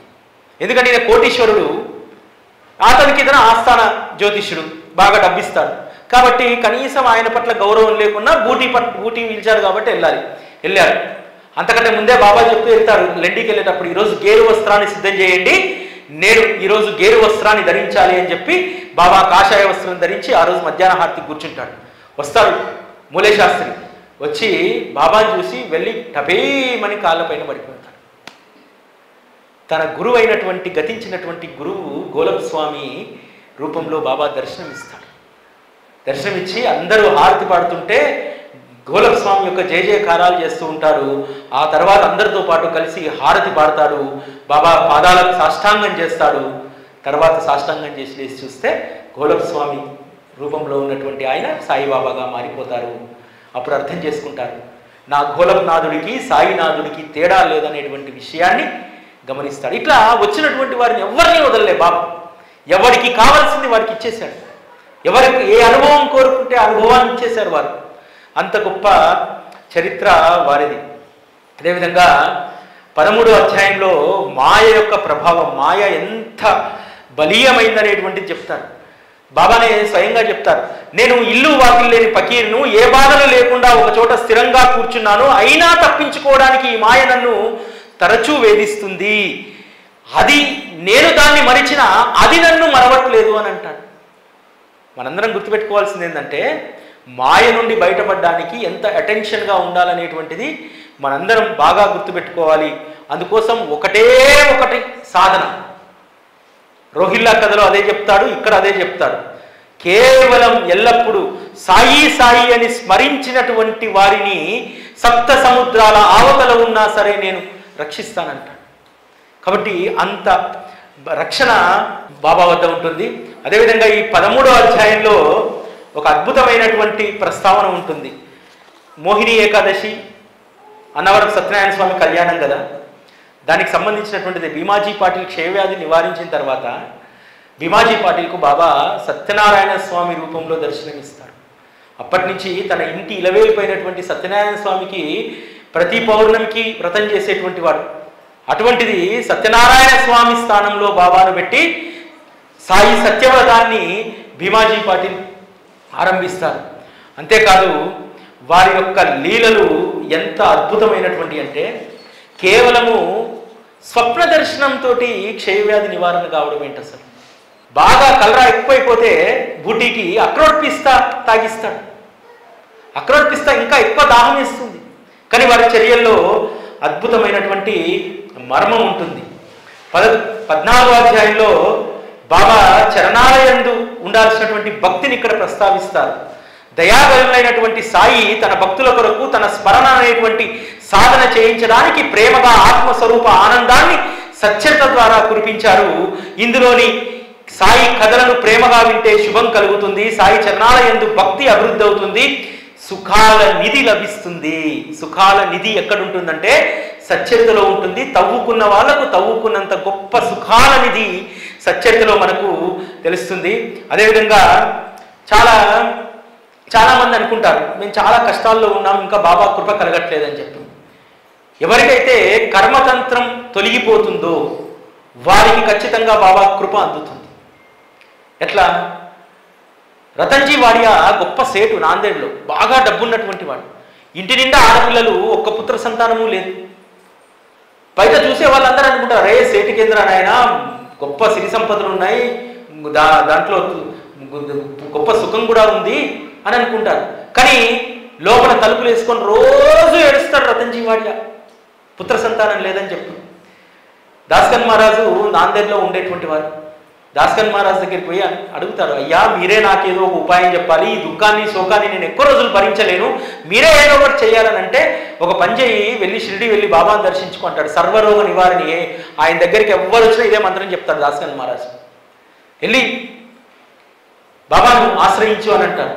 వెళ్తాడు. వెళ్ళి బాబా ముందు కూర్చొని అడుగుతాడు, నేను ఎంతో ఆశతో మీ చరణాల వద్దకు చేరాను బాబా, నన్ను నిరాశతో తిప్పి పంపవద్దు అని బాబా పాదాలకు నమస్కరిస్తానంటే బాబా మాట అంటారు, వస్తా వస్తా అని చెప్పి ఇప్పటికి నీకు కుదిరిందా అని అడుగుతాడు. అంటే రతన్జీ వాడియా కర్మతంత్రం తీరిపోయినా సరే సద్గురువు గుర్తుకు రాక చాలా కాలం బాధపడ్డాడు. ఇప్పుడు సద్గురువు దగ్గరికి ఇప్పుడు వచ్చావు, నువ్వు ఎప్పుడో వస్తావని ఎదురు చూశాను, ఇన్ని రోజులకు వచ్చావా అని అడుగుతాడు. మనం కూడా మన జీవితంలో చాలా ఆలస్యం చేస్తుంటాం బాబా దగ్గరికి వెళ్ళడానికి, బాబాను అర్థం చేసుకోవడానికి. వెళ్ళడం వేరు, అర్థం చేసుకోవడం వేరు. వెళ్ళినా సరే బాబా అంతరంగాన్ని అర్థం చేసుకున్నటువంటి జీవితం ఎందుకు వేస్ట్ కదా. కాబట్టి మనం కూడా మన జీవితంలో కూడా ఆలస్యం జరిగి ఉంటుంది. అందుకని అనేక కష్టాలను బాధలను అనేక సంవత్సరాలు మనం మోసి ఉంటాం. అట్లా బాబా అతనికి అభయం ఇస్తాడు.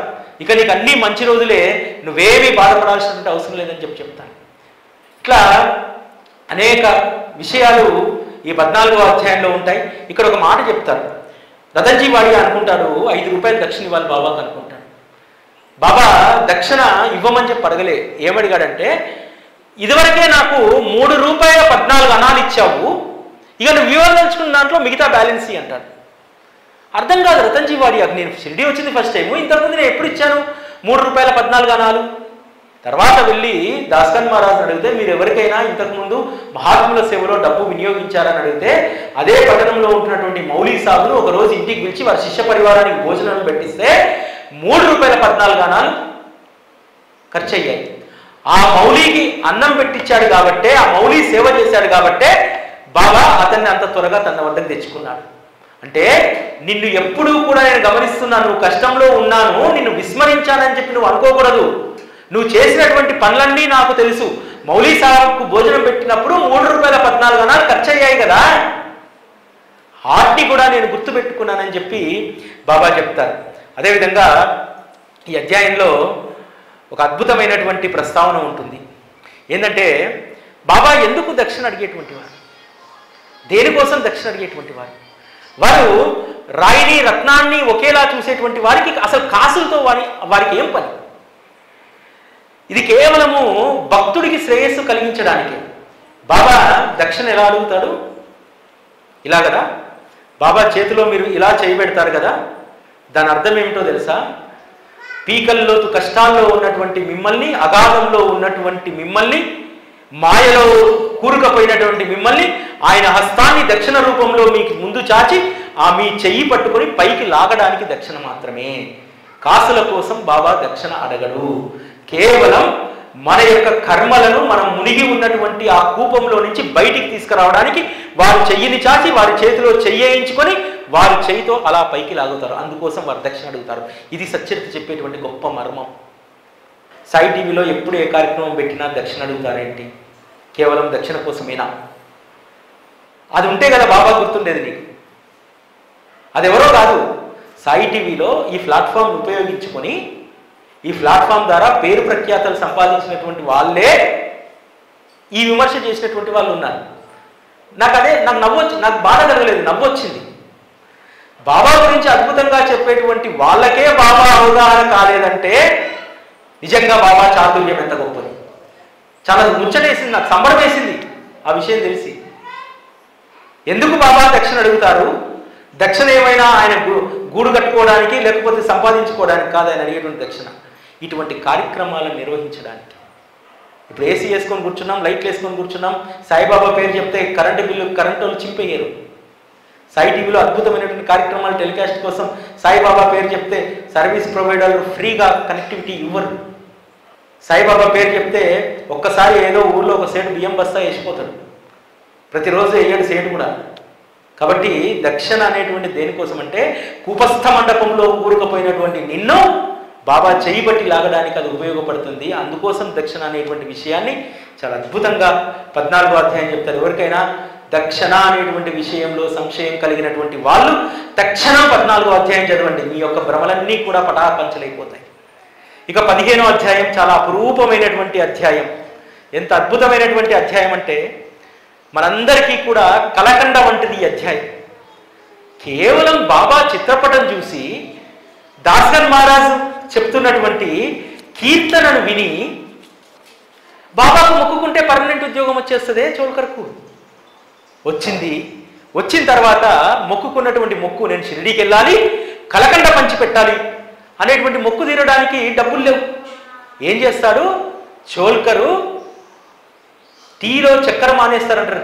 టీలో చక్కెర కాదు, తన కుటుంబం అంతా కూడా ఒక 6 నెలల పాటు తీపి పదార్థం అనేటువంటిది ఇంట్లో చేసుకోలేదు. మనకి ఈజీగా ఉండడానికి టీలో చక్కెర మానేస్తారని చెప్పారు. ఉగాది రోజు వాళ్లకు పంచపక్ష పరమాన్నాలు లేవు, అందులో భక్ష్యాన్ని వదిలేశారు. దీపావళి రోజు స్వీట్ సేమియా లేదు, షీర్ కూర్మాలు లేవు, అన్నింటినీ వదిలేశారు. వదిలేసి ఆ పైసలను జమ చేసుకొని బాబా దగ్గరికి వచ్చి బాబా దర్శనం అయిన తర్వాత కలకండ పంచిపెట్టిన తర్వాత బాబా అంటాడు, నీ త్యాగం నేను గుర్తించాను అని అంటాడు. అని జోగుతో చెప్తాడు, నీ అతిథికి కొంచెం టీలో చక్కెర వేసి ఎక్కువ వేసి ఇవ్వయ్యా అని. వెంబడే చోల్కర్ హృదయం కరిగిపోతుంది. బాబా, నేను చేసినటువంటి త్యాగాన్ని నువ్వు గుర్తించావా? ఆ కథ వింటే మన మనస్సు కలకండలాగా మారిపోతుంది. అంత అద్భుతమైనటువంటి కథ. ఇంకొకటి బాగా గుర్తుపెట్టుకోండి, నేను చాలాసార్లు చెప్తాను. చాలామంది ఏదైనా కోరిక తీరాలంటే ఏదో ఒక వస్తువును వదిలేస్తారు, అన్నం తినడం మానేస్తా అంటారు, ఇంకోటి. చోల్కరు మొక్కు తీరడానికి మానేయలేదమ్మా. బాబాను చూడాలనేటువంటి తపన, ఆయన లక్ష్యం వేరు, కోరిక కాదు, కోరిక తీరిపోయింది. ఆయన తపన, ఆయన త్యాగము బాబాను చేరుకోవాలి, బాబాకి ఇచ్చినటువంటి మాట ప్రకారం నేను కలకండ పంచాలి, దానికోసం వదిలేశాను, మొక్కు కోసం వదిలేయలేదు. ఈ విషయాన్ని మనందరం కూడా గుర్తుపెట్టుకోవాలి. ఇక 16వ అధ్యాయం చాలా విచిత్రమైనటువంటి అధ్యాయం. బ్రహ్మజ్ఞానాన్ని కావాలని చెప్పి ఒక లోబి బాబా దగ్గరికి వస్తాడు. వచ్చి బాబా త్వరగా ఇచ్చేసే, బ్రహ్మజ్ఞానం త్వరగా ఇచ్చేసే అంటాడు. అరే మిత్రమా, నీలాంటి వారి కోసమే నేను ఎదురు చూస్తున్నాను. బాబా యొక్క ఆ చతురత చూడండి, ఆ హాస్య ధోరణి ఎట్లా ఉంటుందంటే, అరే నీలాంటి వారి కోసం ఎదురు చూస్తున్నాను. ప్రతి ఒక్కడు వస్తాడు, పిల్లలు కావాలంటాడు, బంగ్లాలు కావాలంటాడు, భూములు కావాలంటాడు, రకరకాల కోరికలు అడుగుతాడు. నువ్వు మాత్రమే బ్రహ్మజ్ఞానాన్ని అడిగావు. నిజంగా మిత్రమా, నువ్వు నాకు శ్రేయోభిలాషివి, నీకు మించినటువంటి స్నేహితుడు నాకు లేడు అని చెప్పి మసీదులో కూర్చోబెడతాడు. కూర్చోబెట్టి పిల్లవాడిని పిలిచి వెళ్ళి నందు దగ్గరికి వెళ్ళి 5 రూపాయలు తీసుకురాపు అంటాడు. నందు ఊర్లో ఉండడు, ఇంకోళ్ళ దగ్గరికి పంపుతాడు, ఇంకొకరు ఊర్లో ఉండరు, ఎవరు లేరని వస్తారు. ఆ విషయం బాబాకు తెలుసు, వాళ్ళు ఊర్లో లేరన్న విషయం. కానీ ఇతను మాత్రం జేబులో 250 రూపాయలు ఉంటాయి. సరే, బ్రహ్మజ్ఞానాన్ని కోరుతున్నాం కదా, బాబా 5 రూపాయలు అర్జెంట్ అవసరం ఉన్నాయని చెప్పి పంపించారు. ఆ 5 రూపాయలు ఏదో ఆయనగా ఇచ్చేస్తే మనకు బ్రహ్మజ్ఞానాన్ని త్వరగా ఉపదేశిస్తారు కదా అని చెప్పి ఆ బ్రహ్మాన్ని మాత్రం లోపంచి తీయట్లేదు. జరుగుతున్న తమాషా చూస్తున్నారు తప్ప అది మాత్రం తీయట్లేదు. ఆ విధంగా బాబా ఆ తదుపరి అధ్యాయం 17వ అధ్యాయంలో చెప్తాడు, మిత్రమా, నీ జేబులో ఉన్నటువంటి బ్రహ్మాన్నే నువ్వు బయటకు తీయలేకపోతున్నావు, నువ్వు బ్రహ్మని ఏ విధంగా పొందుతావు? బ్రహ్మను పొందడం అనేటువంటిది నీలాంటి లోబికి అసాధ్యమైనటువంటి విషయం అని చెప్పి చెప్తారు. అయితే ఇక్కడ మనం గుర్తుపెట్టుకోవాల్సింది ఏంటంటే, ఎవరైనా సరే బాబా దగ్గరికి వస్తే బాబా కోరినవన్నీ ఇవ్వరు. ఏదైనా కోరడానికి వచ్చినటువంటి వారి యొక్క అర్హత, యోగ్యత అనుసరించి మాత్రమే వారు అనుగ్రహిస్తారు అనేటువంటిది ఈ 17వ అధ్యాయంలో చెప్పడం జరుగుతుంది. ఎందుకంటే భక్తులను ఎప్పుడూ కూడా బాబా శ్రేయస్కరమైనటువంటి వాటిని మాత్రమే అనుగ్రహిస్తారు. మన ముందు 2 ఆప్షన్స్ ఉంటాయి. ఒకటి శ్రేయస్కరమైనటువంటివి, 2 ప్రియమైనటువంటివి. మన నైజం ఏంటంటే మాయలో ఉంటాం కాబట్టి ప్రియమైనటువంటి వాటిని మాత్రమే మనం కోరుకుంటాం. ప్రియమైనటువంటివి కోరుకోవడం అనేటువంటిది అజ్ఞానానికి ప్రతిరూపం. శ్రేయస్కరమైనటువంటి వాటిని కోరుకోవడం జ్ఞానానికి సంబంధించినటువంటిది. కాబట్టి మనము కాస్తనన్నా మనకు జ్ఞానం ఉంటే శ్రేయస్కరమైనటువంటి వాటిని మాత్రమే కోరుకోవాలి. బాబా కూడా మన కోరికలు కొన్ని తీర్చకపోవడానికి కారణం ఏమిటంటే అది నీకు ప్రియమైనటువంటిది. ఆ ప్రియమైనటువంటిది అందులో మాయ దాగి ఉంటుంది. మాయ దాగి ఉన్నటువంటి కోరికలను ఏవి కూడా బాబా తీర్చరు. కేవలం శ్రేయస్కరమైనటువంటి వాటిని మాత్రమే బాబా తీరుస్తాడు. శ్రేయస్కరమైనటువంటి వాటిని కోరుకున్నవడం మాత్రమే మనం చేయాలనేటువంటిది శ్రీ సాయి సచ్చరిత మనకు చెప్తుంది. అదేవిధంగా 18వ అధ్యాయం బాబా యొక్క కృపను అద్భుతంగా నిర్వచిస్తుంది. సద్గురువు వర్షాకాలంలో మేఘం లాంటి వారు ఎల్లప్పుడూ భక్తుల శిరస్సున ఆనంద జలాన్ని ఉత్సాహంగా వర్షింపజేస్తారు అని చెప్పి ఇక్కడ చెప్తుంది. ఎందుకంటే సద్గురువు యొక్క కృపామృత జలపాతంలా మన జీవితం కావలసినటువంటి అనుగ్రహాన్ని ఎప్పుడూ కూడా వారు ఇస్తూనే ఉంటారు. అదేవిధంగా ఈ 18వ అధ్యాయం మనిషి యొక్క నైజాన్ని చెప్తుంది. ఎటువంటి నైజం అంటే, ఎవరికైనా ఒక అనుగ్రహం దక్కిందనుకోండి, 2 స్నేహితులు కలిసి బాబా గుడికి వస్తారు. ఒక ఆవిడకు టక్కున బాబా అనుగ్రహం దొరికేస్తుంది. దొరకంగానే పక్కనున్న ఆవిడ అంటది, ఏంది నేను 5 సంవత్సరాల నుంచి వస్తున్నా ఈ గుడికి, నాకు దొరకనటువంటి అనుగ్రహం ఇంత త్వరగా ఎట్లా ఇచ్చాడు బాబా? అరే రే, ఇన్ని రోజులు నేను చేసిన పూజలు అభిషేకాలు ఇవన్నీ వృధానేనా అని టక్కున ఆలోచనలు వేస్తాయి. హేమాడ్ పంత్ కూడా అందుకు అతీతుడు కాదు. సాటే అనేటువంటి వ్యక్తి గురుచరిత్ర పారాయణ చేస్తే బాబా స్వప్న దర్శనం ఇచ్చి ఆ గురుచరిత్రకు సంబంధించినటువంటి విషయాన్ని బోధిస్తూ ఉంటాడు. అప్పుడు దీక్షిత్ అడుగుతారు, అయ్యా సాటే అమాయకుడు, మరొక సప్తాహం చేయమంటారా, ఆపమంటారా అంటే మరో సప్తాహం చేయంటారు. వెంటనే హేమాడ్ పంత్కు బాబా పాదాలు నొక్కుతూ ఉంటాడు. ఆలోచన చెలరేగుతూ ఉంటుంది. అరే 40 సంవత్సరాలుగా గురుచరిత్ర చదువుతున్నాను, 7 సంవత్సరాలుగా సద్గురుతో సహచర్యం ఉంది, నాకు కలగనటువంటి అనుగ్రహం ఒక్క సప్తాహంలోనే సాటేకు కలిగిందే. ఈ సద్గురువు నన్ను ఎప్పుడు కరుణిస్తాడో, నాకు ఇంత గొప్ప అనుగ్రహాన్ని ఇస్తాడో అని చెప్పి ఆలోచన రేగుతుంటుంది. వెంటనే బాబా ఆలోచన గమనించి ఎల్లు శ్యామ దగ్గరికి వెళ్ళి 15 రూపాయలు దక్షిణ తీసుకురాపు అని చెప్పి పంపిస్తాడు. వెళ్ళేసరికి శ్యామ స్నానం చేసి బయటకు వస్తాడు. సరే మీరు కొద్దిసేపు వెయిట్ చేయండి అంటే అప్పుడు అక్కడ పుస్తకాన్ని తెరిచేసరికి ఏకనాథ భాగవతం ఆ రోజు తను చదవాల్సినటువంటి అధ్యాయాలు వదిలేసి ద్వారకామైకి వస్తాడు. ఆ రోజు చదవాల్సినటువంటి అధ్యాయాన్ని చదవలేదు కాబట్టి చదివించడానికి బాబా ఇక్కడికి పంపించాలనుకుంటాడు. అధ్యాయాలు పూర్తి చేస్తాడు. తర్వాత బాబా కొద్దిసేపు కూర్చొని మాట్లాడుకొని రమ్మన్నాడు కదా, అడుగుతారు ఏదైనా సాయి లీలను చెప్పు అని అంటే రాధాబాయి దేశ్ముఖ్ యొక్క కథ చెప్తారు. ఎంత అద్భుతమైనటువంటి కథ. రాధాబాయి దేశ్ముఖ్ బాబా దగ్గర ఏదైనా ఒక మంత్రాన్ని ఉపదేశాన్ని పొందాలని చెప్పి వస్తుంది, ఉపవాసం చేస్తుంది. ఆ ఉపవాసం చేస్తున్నటువంటి ఆవిడ పట్ల బాబా కనీసం కన్నెత్తి కూడా చూడడు. అదే 19వ అధ్యాయంలో మళ్ళీ ఇదే కథ ప్రస్తావన ఉంటుంది. శ్యామ వెళ్ళి చెప్తారు, బాబా ముసలావిడ అసలే ప్రాణం తీసుకునేలా ఉంది, ఇప్పటికే 3 రోజులు గడిచిపోయి అన్నపానీయాలు ముట్టట్లేదు, కనీసం వచ్చి తీసుకొస్తాను ఏదైనా మాట్లాడానంటే ఆవిడని తీసుకొని వస్తే ఆవిడని కూర్చోబెట్టుకొని బాబా చెప్పినటువంటి మాట, అమ్మా నా గురువే నాకు ఏ మంత్రోపదేశం చేయలేదు, నేను నీకు ఏ మంత్రోపదేశాన్ని చేసేది అని గురువు యొక్క వైభవాన్ని ఎంత అద్భుతంగా ఈ అధ్యాయంలో బాబా వర్ణిస్తారంటే, అమ్మా 12 సంవత్సరాలు నేను నా గురు పాదాల వద్ద ఉన్నాను, చిన్నవాడినైనటువంటి నన్ను పెద్దవాడిని చేశాడు, మా గురువుకు సమానమైనటువంటి వారు మరొకరు లేరు, మేము ఉభయం ఎప్పుడు ఆనంద సాగరంలో మునిగిపోయేవారము అని చెప్పి వారు గురు వైభవాన్ని ఆవిష్కరిస్తారు. అదేవిధంగా మీకు గురు కృప కోసము ఏ సాధనా సంపత్తి షట్శాస్త్రాల జ్ఞానము అవసరం లేదు, అపారమైన గురు మహిమను మీరు మాత్రం స్మరిస్తే చాలు, అది మాత్రమే మీకు జన్మ సార్థకతాన్ని ఇస్తుంది అంటారు. అదేవిధంగా ఒక ప్రశ్న ఇస్తారు, నా గురువును సేవించినట్టు మీరు మీ గురువును సేవించుకోగలుగుతారా అని అడుగుతారు.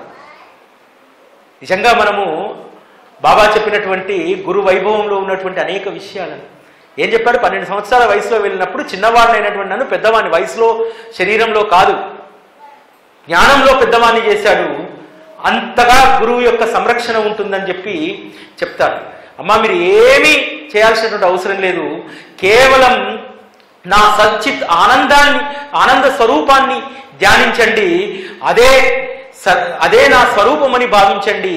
ఎప్పుడూ కూడా నా సచ్చిత్ ఆనంద స్వరూపాన్ని మీరు ధ్యానిస్తారో అదే మీకు మంత్రోపదేశం, అదే యంత్రం, తంత్రం, మంత్రం అన్నీ కూడా అదే అని చెప్పి చెప్తారు. ఇటువంటి అద్భుతమైనటువంటి అధ్యాయం 19వ అధ్యాయం. 20వ అధ్యాయం బాబా యొక్క అనుగ్రహ ఛత్రం అనేటువంటిది ఏ విధంగా ఉంటుంది. దాస్కన్ మహారాజు ఈశోవ్యాస ఉపనిషత్తుకు భావార్థాన్ని రాయాలనుకుంటాడు. ఆ భావార్థాన్ని రాయాలనుకున్నప్పుడు దానికి సరైనటువంటి తాత్పర్యం తెలియకపోతే అనేక మంది జ్ఞానులు అడిగితే ఎవరు కూడా దానికి సరైనటువంటి దాన్ని చెప్పరు. అటువంటిది బాబా దగ్గరికి వచ్చి బాబా అడుగుతారు, ఏం గలు ఎక్కడి నుంచి రావడం అంత కుశలమేనా అంటే, బాబా ఏదో ఈ లోకోపచారం కోసం నన్ను అడుగుతున్నారు కానీ నా పరిస్థితిలో నీకు తెలియదా, బాబా నాతోటి ఏదో కార్యక్రమాన్ని ఆరంభిస్తారు, దానికి ఒక రంగు వాసన రాగానే లేని సంశయాన్ని తెచ్చిపెడతారు, ఇక్కడికి లాక్కొస్తారు అని అంటారు. అంటే ఒక పండు చెట్టుకు కాసిన తర్వాత అది రంగు వాసన వచ్చిన తర్వాత అంటే పక్వానికి రాబోతున్నప్పుడు ఏదో చిన్న చీడో ఏదో వస్తూ ఉంటుంది.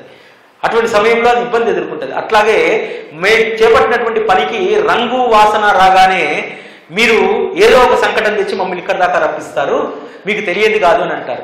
ఏంటి అంటే విషయం చెప్తారు. ఏం లేదులే, వచ్చిన దారి ఉంటే మళ్ళీ కాకా ఇంటికి వెళ్ళే పార్లేకి ఆ పని మనిషి నీకు ఈశోవ్యాస ఉపనిషత్తు భావార్థానికి ఒక సరైనటువంటి తాత్పర్యాన్ని చెప్తుంది అంటారు. వెళ్తాడు. వెళ్ళేసరికి అందరూ అక్కడ నవ్వుకుంటారు. దాస్కన్ మహారాజ్కి ఏదో సరదాగా చెప్పాడు బాబా, పని పిల్ల చెప్పడం ఏంటి అని చెప్పి వెళ్ళి అక్కడ పనిపిల్ల నారింజ రంగు చీర యొక్క దాని గొప్పతనాన్ని పాడుతూ ఉంటుంది. అది నచ్చి నారింజ రంగు చీరను ప్రధానంతో ఇప్పిస్తారు. తెల్లారి ఆ చీర కట్టుకొని వచ్చినప్పుడు అదే ఆనందంతో ఉంటుంది. చీర మళ్ళీ మడత పెట్టి పెట్టెలో పెట్టుకొని పాత వస్త్రం కట్టుకొని వచ్చినప్పుడు అదే ఆనందం ఉంటుంది. కాబట్టి ఆనందం అనేటువంటిది మాత్రమే శాశ్వతం. భగవంతుడు ఏ స్థితిలో నిర్ణయించితే ఆ స్థితిలో ఆనందంగా ఉండడమే ఈశోవ్యాస ఉపనిషత్తు యొక్క భావార్థం అని తెలుసుకుంటాడు. ఎందుకంటే ఆ పనిపిల్ల ఈశ్వర స్వరూపం, ఆ పనిపిల్లకి ఇచ్చినటువంటి ఆ చీర ఇచ్చినటువంటి దాత ఈశ్వర స్వరూపం, ఆ పనిపిల్ల కట్టుకున్నటువంటి చీర ఈశ్వర స్వరూపం, ఆ పనిపిల్లలో ఉన్నటువంటి నిత్య ఆనందం ఈశ్వర స్వరూపం. కాబట్టి ఆ ఈశ్వర స్వరూపమే శాశ్వతమైనటువంటి విషయం అని చెప్పి చెప్పడం జరుగుతుంది. ఇట్లా ప్రతి అధ్యాయంలో కూడా అద్భుతమైనటువంటి విషయాలు ఉంటాయి. ఇక దీన్ని మనం క్లుప్తంగా చెప్పుకుంటే ప్రతి అధ్యాయం కూడా మనకు ఒక అద్భుతమైనటువంటి విషయాన్ని చెప్తుంది. 21వ అధ్యాయం కన్నడ యోగి ఏదైతే విహెచ్ ఠాకూర్కు చెప్తారో విచారసాగర గ్రంథ పారాయణ చేస్తే సరిపోదు, దాన్ని ఆచరణలో పెట్టాలనేటువంటి విషయం ఇక్కడ చెప్పడం జరుగుతుంది. 22వ అధ్యాయంలో అనేక మంది భక్తులకు ఇచ్చినటువంటి అనుభవాలు. కాకా మహాజన్ యొక్క యజమానికి గింజలు ఉన్నటువంటి ఆ ద్రాక్ష పళ్ళు తినడం ఇష్టం ఉండదు, కానీ బాబాను పరీక్షించాలనేటువంటి వచ్చినటువంటి ఆయనకు గింజలు లేనటువంటి పళ్ళనిచ్చి తన యొక్క మహిమను తెలియజేస్తాడు. అదేవిధంగా శ్యామ పరిచయం చేస్తాడు. ఈయన కాకా యజమాని అంటే, కాకా యజమాని ఈయన ఎలా అవుతాడో ఆయన యజమాని వేరే ఉన్నారు కదా అంటారంటే కాకా యజమాని నేనే అని చెప్పి చెప్పడం జరుగుతుంది.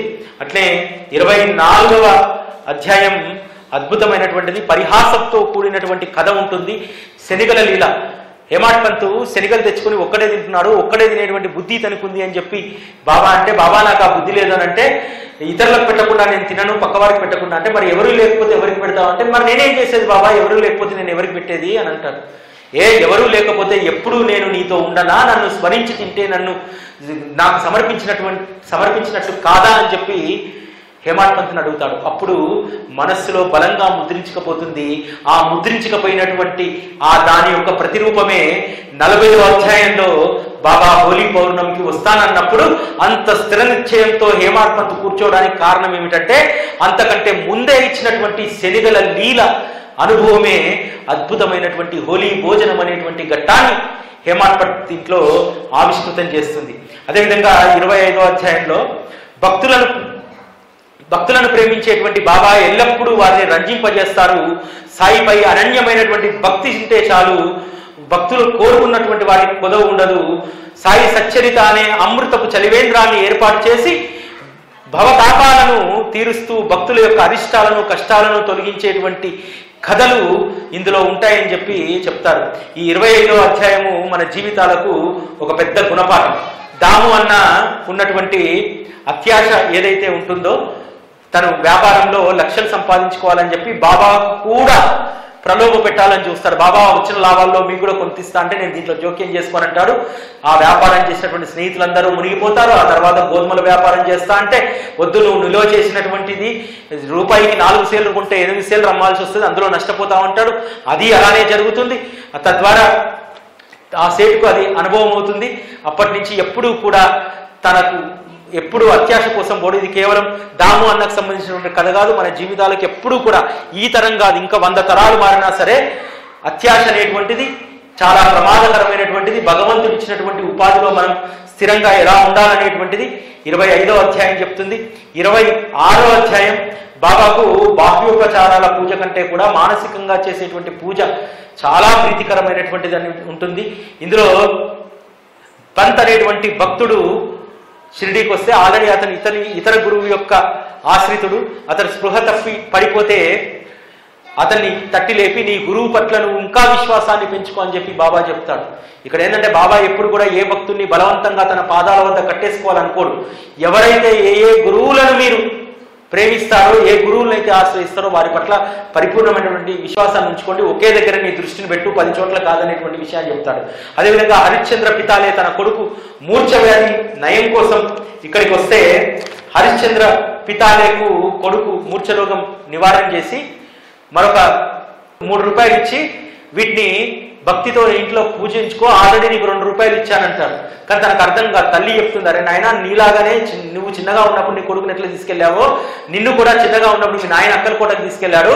అక్కలకోట మహారాజు మీ నాయన పట్ల గొప్ప అభిమానాన్ని కలిగి ఉండేటువంటి వాడు. 2 రూపాయలు ఆయన ఇచ్చాడు. మీ నాన్న మరణం తర్వాత ఆ 2 రూపాయలు ఎక్కడ పోయాయో తెలియదు. అవి చిన్న పిల్లల ఆట వస్తువులు అయిపోయాయి. దాన్ని గుర్తు చేయడానికే బాబా ఇప్పుడు 3 రూపాయలు ఇచ్చాడు. వాటినైనా సరే మన తరతరాలు పూజించుకోవాలని చెప్పి ఇప్పటికి కూడా వాళ్ళ ఇంట్లో ఆ 3 రూపాయలను ముంబైలో, థానేలో ఇప్పటికీ వాళ్ళ ఇంట్లో వాటిని పూజించుకుంటారు. అదేవిధంగా 27వ అధ్యాయంలో షిరిడీ క్షేత్రానికి వచ్చినటువంటి వాళ్ళందరూ కూడా ఏం చేసేవాళ్ళంటే బాబా ఎప్పుడు కూడా సద్గ్రంథ పారాయణను ప్రోత్సహించేటువంటి వారు. అయితే బాబా చేతి నుంచి సద్గ్రంథాలను తీసుకోవాలని చెప్పి చాలా మంది అనేక గ్రంథాలను తీసుకొచ్చేటువంటి వాళ్ళు. అయితే బాబా ఏం చూసేవాడంటే చాలా మందికి ఒక ప్యాషన్ అయిపోతుంది. సచ్చరిత పక్కన ఉందనుకోండి, ప్యాషన్ కోసం మనం కూడా కొంటాం, కానీ దాన్ని చదవం. అల్మారాలో ఉంటుంది, లేకపోతే దేవుని గుళ్ళో ఉంటుంది.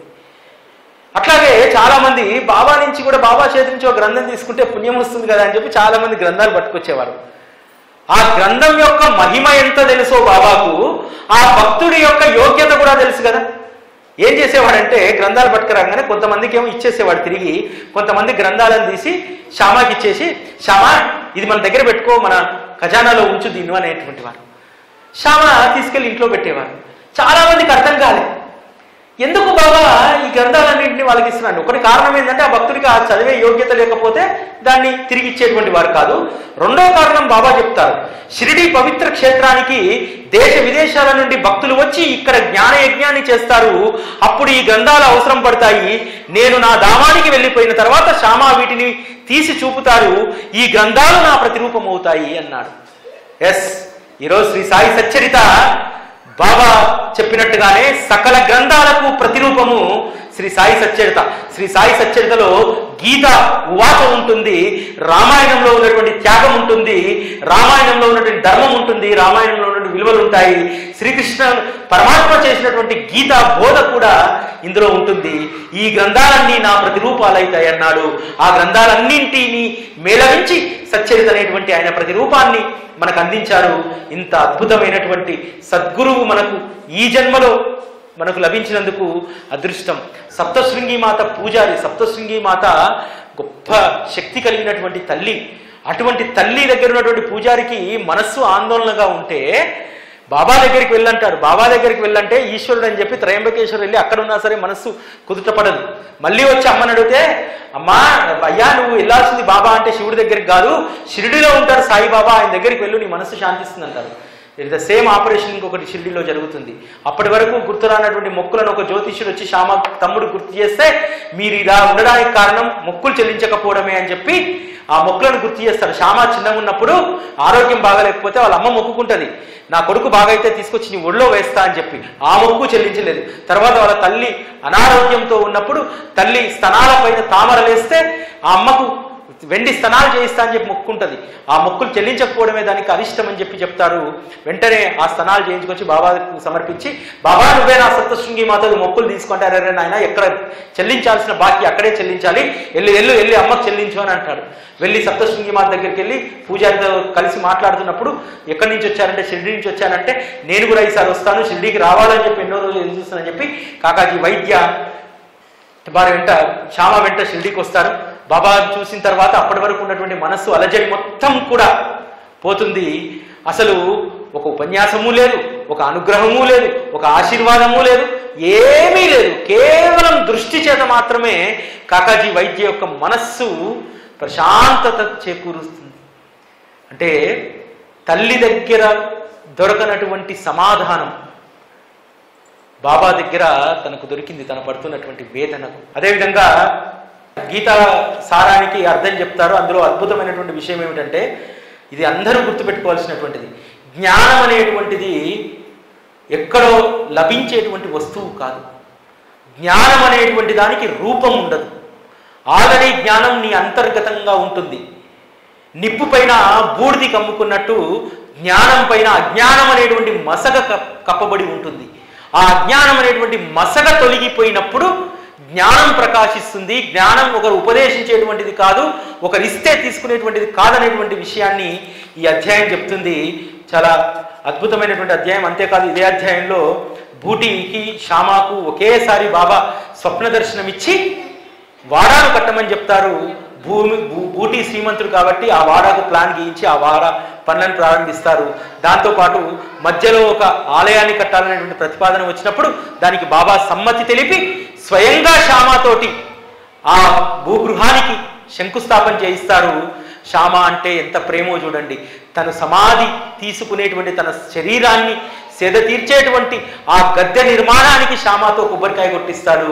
నిజంగా శ్యామ ఎంత ధన్యుడు. 40వ అధ్యాయం ఇందులో కూడా మనం కనిపిస్తాం.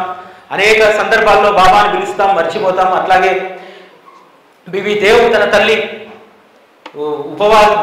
ఉద్యాపన వ్రతానికి పిలుస్తాడు, కానీ బాబా వచ్చినా సరే గుర్తించరు. బాబా స్పష్టంగా చెప్తారు, నేను మరొక ఇద్దరు ముగ్గురం కలిసి వస్తామంటారు, కానీ ఆ ముగ్గురు వచ్చినా గుర్తించరు.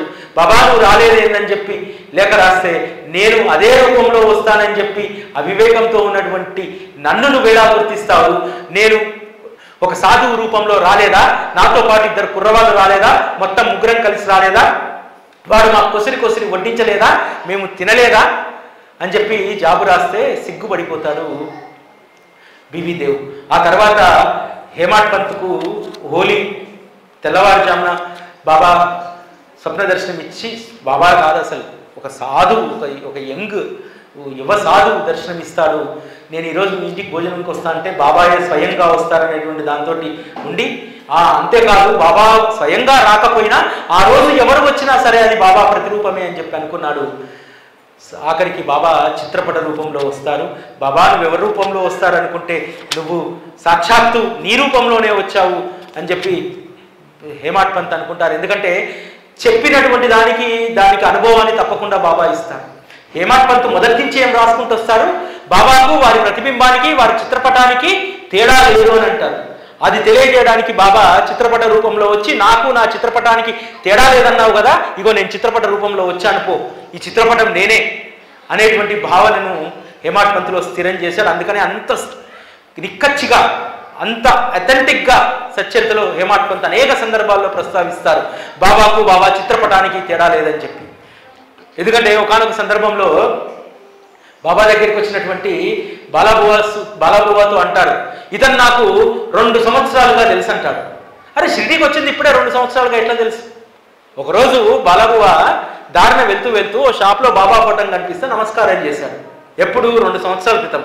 అంటే ఒక్క నమస్కారం చేస్తేనే నిన్ను ఆయన గుర్తుపెట్టుకున్నాడంటే ఆయన పట్ల అమితమైనటువంటి భక్తి కలిగి ఉండి, గురుకథ పట్ల మక్కువ ఉంటే, గురుకథ శ్రవణాన్ని నిత్యం చేస్తూ ఉంటే ఎంత ప్రేమ కలిగి ఉంటారనేటువంటి విషయాన్ని మనం అందరం కూడా గుర్తుపెట్టుకోవాలి. ఇక 41వ అధ్యాయంలో ఆ చిత్రపటం ఏ విధంగా హేమాడ్ పంత్ ఇంటికి వచ్చింది అనేటువంటి విషయం ఇందులో ఉంటుంది. అలీ మహమ్మద్ అనేటువంటి అతను వాళ్ళ బావమరిది నూర్ మొహమ్మదు ఆ చిత్రపటాలన్నీ, మహాత్ముల చిత్రపటాలన్నీ ఇంట్లో ఉండడం అరిష్టం అని చెప్పి వాళ్ళ గురువు యొక్క అబ్దుల్ రెహమాన్ యొక్క ఆదేశానుసారం వాటిని సముద్రంలో పడేస్తే, ఈ ఇంట్లో ఉన్నవి కూడా తీసి పడేస్తే ఒక్క బాబా పటం మాత్రం అలా వారి కంటికి కనిపించదు, మిగతా అన్ని తీసుకెళ్తారు. కానీ మళ్ళీ అలీ మహమ్మద్ వచ్చేసరికి ఆ చిత్రపటం ఇంట్లో ఉంటుంది. ఇక్కడ దీన్ని చూసారంటే నా బావమరిది దీన్ని కూడా జలసమాధి చేస్తాడని చెప్పి దాన్ని హేమాడ్ పంత్ ఇంటికి పంపిస్తారు. ఆ విధంగా హేమాడ్ పంత్ ఇంటికి వస్తుంది. అది ఎప్పుడు తెలుస్తుందంటే 9 సంవత్సరాల తర్వాత అలీ మహమ్మద్ కనిపించి చెప్తాడు.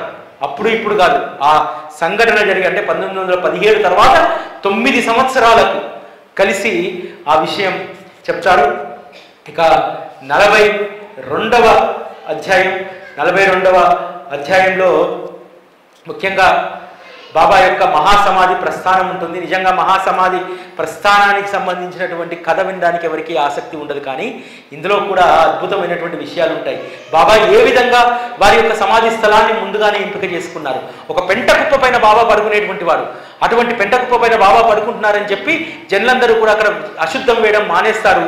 ఆ తర్వాత దాన్ని చదును చేసి పూల తోటను పెంచుతాడు, గులాబీ తోటను. ఆ తర్వాత అదే బూటి కొన్నటువంటి స్థలం అవుతుంది. అదే స్థలంలో బూటి మురళీధరుడి కోసము గద్దెను కడతాడు. అదే స్థానంలో బాబాను వారి దేహాన్ని సమాధి చేస్తారు. అంటే వారి యొక్క సమాధిని, ఆ స్థలాన్ని వారు ముందుగానే ఏ విధంగా నిర్ధారించుకున్నటువంటి విషయం ఇందులో ఉంటుంది. ఇందులో ఇంకా అనేక విషయాలు ఉంటాయి. తర్వాత దీంట్లో లక్ష్మీబాయి షిండేకు 9 నాణాలు ఇవ్వడం, ఆవిడ ఆతృతగా బాబాకు రొట్టె తీసుకొస్తే దాన్ని బాబా కుక్కకు వేయడం, ఇటువంటి ప్రస్తావన ఉంటుంది. బాబా ఆ రోజు నుంచి బాబాకు ప్రతిరోజు కూడా సాయంత్రం సమయంలో రొట్టె పాలు తీసుకొచ్చేది, సేమియా కూడా తీసుకొచ్చేది. దాన్ని కొంత వారు సేవించి మిగతాది రాధాకృష్ణాయికి పంపేవారు. ఇటువంటి ప్రస్తావన ఇందులో ఉంటుంది. 43వ అధ్యాయంలో కూడా బాబా మహాసమాధి ప్రస్థానానికి సంబంధించినటువంటిదే ఉంటుంది. ఇక్కడ ఇందులో ముఖ్యంగా తాత్యా సాహెబ్కు, అదేవిధంగా రామచంద్ర కోతే పాటిల్కి సంబంధించినటువంటి ప్రస్తావన వారికి జనం రావడం, తర్వాత తాత్యా కూడా నివారణ జరగడం, ఆ తర్వాత బాబా మహాసమాధి చెందడం, ఇటువంటి ఉంటాయి. అదేవిధంగా దాస్కన్ మహారాజ్ గారికి పండరిపురంలో స్వప్న దర్శనం ఇచ్చి, నేను నూనె వ్యాపారం నన్ను ఇబ్బంది పెడుతున్నారు, వెళ్ళిపోతున్నాను, నన్ను పూలతో కప్పు అంటే దాస్కన్ మహారాజ్ గారు వచ్చి ఒక్కొక్క పువ్వును హరినామని చెప్తూ మాలగా గుచ్చి ఆ మాలను బాబా సమాధి పైన వేస్తారు. అద్భుతమైనటువంటి హరినామ సంకీర్తనతో ఆ రోజు షిరిడి భూలోక వైకుంఠంగా మారుతుంది. అదేవిధంగా బాబా యొక్క లేరు, ఆ దేహానికి, ఆ పార్థివ దేహానికి మనం హారతి చేయకూడదని చెప్పి ఇంట్లో మడిగట్టుకొని కూర్చుంటే లక్ష్మణ మామని లేపి, నేను చనిపోయాను అనుకుంటున్నాడు, నువ్వు వచ్చి కాకర హారతి చేయని చెప్పి లక్ష్మణ్ మామతోటి కాకర హారతి చేయించుకుంటారు. ఇంత అద్భుతమైనటువంటి ప్రస్తావన 43వ అధ్యాయంలో ఉంటుంది. 44వ అధ్యాయంలో బాబా శరీరాన్ని వీడక ముందు 32 సంవత్సరాల క్రితం జరిగినటువంటి సంఘటన, మహల్సాపతి లేకపోతే బాబా ప్రస్థానం 32 సంవత్సరాల ముందే మహాసమాధికి ఏ విధంగా ముగిసిపోయేదనేటువంటిది ఈ అధ్యాయంలో ఉంటుంది. బాబా 3 రోజుల పాటు సమాధికి వెళ్ళినప్పుడు మహల్సా స్థైర్యంతో బాబా దేహాన్ని కాపాడబట్టి బాబా 3వ రోజు తిరిగి వస్తారు. తిరిగి వచ్చినటువంటి బాబా వారి అవతార ప్రస్థానాన్ని మరొక 32 సంవత్సరాలు కొనసాగించి 1918లో వారు దసరా రోజు వారి సమాధిని తీసుకోవడం జరుగుతుంది. ఆ విధంగా వారు సమాధి తీసుకొని నిత్య సజీవులై నిత్య చైతన్యంలో మనందరినీ కూడా వారు నిత్యం కాపాడుతూ ఉన్నారు.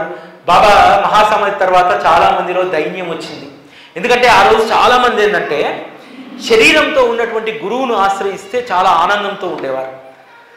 కాకాసాహెబ్ దీక్షిత్ గొప్ప భక్తుడు కదా, మేకను వధించమంటే తనకు బ్రాహ్మణుడని కూడా తెలిసి కూడా మేకను వధించడానికి సిద్ధమవుతాడు కదా. అటువంటి కాకాసాహెబ్కే ఒక పెద్ద సంశయం వస్తుంది. ఒకరోజు చౌపాటీలో కాకా మహాజని ఇంట్లో గ్రంథపారాయణ జరుగుతూ ఉంటుంది. గ్రంథపారాయణలో నవనాథుల యొక్క భక్తి గురించి, నవనాథులు ఏ విధంగా వారు గొప్ప భక్తి కలిగినటువంటి వారు, హరిభక్తి అనేటువంటిది ఎంత సంక్లిష్టమైనటువంటిది, భక్తి మార్గం అనేటువంటి దాన్ని చదువుతూ చెప్తారు. అరే నిజంగా నవనాథుల భక్తి ఎంత గొప్పది, నవనాథులకు ఉన్నటువంటి భక్తి మనకు లభించడం దుర్లభమైనటువంటిది అని అంటారు. కానీ అక్కడే ఉన్నటువంటి శ్యామకు ఈ పలాయనవాదం నచ్చదు. కాక మన భక్తి కూడా గొప్పది కాదా? సాక్షాత్తు మనం గురు పాద సేవలో ఉన్నటువంటి వారం, మనం సద్గురువుతో కలిసి ఉన్నాము, కలిసి మాట్లాడాము, కలిసి మనం అన్ని కలబోసుకొని ఉన్నాము. అటువంటి భక్తి ఇంకా గొప్పది కదా, మన భక్తి ఏం తీసిపోయినటువంటిది కాదు, మన భక్తి కూడా గొప్పదే అని చెప్పి చెప్తాడు. కానీ ఎందుకో కాకా సాహెబ్ మనస్సు అందుకు అంగీకరించదు, ఇంకా సంశయంతోనే ఉంటాడు. అదేవిధంగా గురువు యొక్క చరణ మహిమ ఎంత గొప్పది, గురువు అవ్యక్తంలో ఉన్నప్పటికీ కూడా, గురువు గుప్తంగా ఉన్నప్పటికీ కూడా భక్తుడు కోరితే ఎప్పుడైనా ప్రకటితమవుతారు.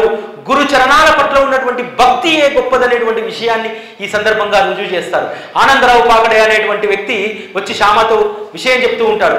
ఏమిటి వీరిద్దరే ఆనందంగా దాన్ని పంచుకుంటున్నారు, అందరికి చెప్పని చెప్పి కాకా సాహెబ్ అంటే, అప్పుడు చెప్తాడు, బాబా నాకు స్వప్నంలో దర్శనమిచ్చారు, వారు సింహాసనం పైన కూర్చొని ఉన్నారు, నేను ఒక సాగర ప్రదేశంలో ఉన్నప్పుడు ఆ సాగరంలో వారు సింహాసనంపై ఆసీనులై ఉన్నారు, అక్కడే ఉన్నటువంటి శ్యామ బాబాకు నమస్కరించమన్నారు. నేను నమస్కరిస్తే లేదు లేదు బాబా పాదాలకు నమస్కారం చేయమంటే, బాబా పాదాలు నీటిలో ఉన్నాయి, నేను ఎలా శిరస్సు వచ్చి నమస్కరించేది అని చెప్పి అన్నప్పుడు శ్యామ అంటాడు, బాబా ఒక్కసారి మీ చరణాలను పైకి ఎత్తండి, వీరు నమస్కరించుకుంటారంటే బాబా నీటిలో నుంచి వారి చరణాలను పైకి తీశారు, నేను ఆనందంగా నమస్కరించుకున్నాను. అప్పుడు చెప్పారు, నీకు ఇంత గొప్ప దర్శనాన్ని కలిగించినటువంటి శ్యామకు దోవతులను ప్రదానం చేయమని చెప్పారని చెప్పి దోవతులు పట్టుకొని వస్తారు. దీని అర్థం ఏమిటి? గురువు ఇప్పుడు లేకపోవచ్చు, అవ్యక్తంలో ఉన్నాడు, కానీ గురువును తలిచిన వెంటనే వ్యక్తంలోకి వస్తారు. అంటే వారి చరణాలు కనబడకుండా సముద్రంలో ఉన్నాయి, కానీ ఎప్పుడైతే భక్తుడు ప్రేమతో వారిని పిలుస్తాడో అప్పుడు అవ్యక్తంలో నుంచి వ్యక్తంలోకి ఏ విధంగా వస్తారనేటువంటి విషయాన్ని ఆనందరావు పాకడే కథ ద్వారా చెప్పాడు.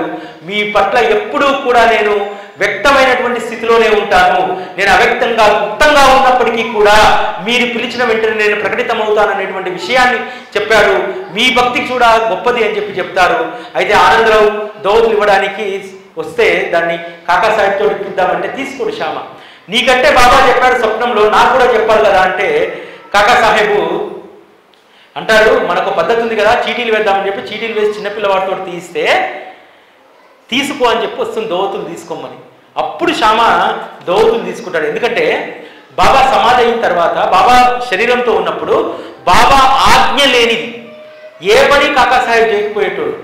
బాబా ఆజ్ఞ ముందు లక్షల రూపాయలు వచ్చి పడి ఉన్నా వాటిని ఎడం చేతితోటి తోసి బాబా ఆజ్ఞనే పరిపాలించేటువంటి గొప్ప భక్త శ్రేష్ఠుడు కాకా సాహెబ్. ఆ కాకా సాహెబు ఎంత గొప్పవాడంటే, ఆయన భక్తికి మెచ్చినటువంటి బాబా ఒక మాట అంటాడు, కాకా నువ్వు నిశ్చింతగా ఉండు, నిన్ను చివరింతకు నేను విమానంలో తీసుకెళ్తాను, నువ్వు ఏ ప్రయాస పడాల్సిన అవసరం లేదంటారు. అదేవిధంగా బాబా వాక్కులు మాట్లాడుకుంటూ, బాబా కథను కలబోసుకుంటూ హేమాడ్ పంత్తో పాటు ముంబై లోకల్ ట్రైన్లో ప్రయాణిస్తున్నప్పుడు బాబా గురించి చెప్తూ చెప్తూ చెప్తూ చెప్తూ హేమాడ్ పంత్ భుజం మీద ఒరిగిపోతాడు. బాబా నిజంగానే రైల్లో నుంచి విమానంలో ఎక్కించుకొని కాకాని తీసుకెళ్ళిపోతాడు. అది కదా మనం పొందాల్సినటువంటి స్థితి. చెప్తాడు, నువ్వు ఎటువంటి ఆయాసం పడాల్సినటువంటి అవసరం లేదు కాకా, సునాయాసంగా నేను విమానంలో తీసుకెళ్తా అన్నాడు. సునాయాసంగా విమానంలో తీసుకెళ్ళిపోయాడు.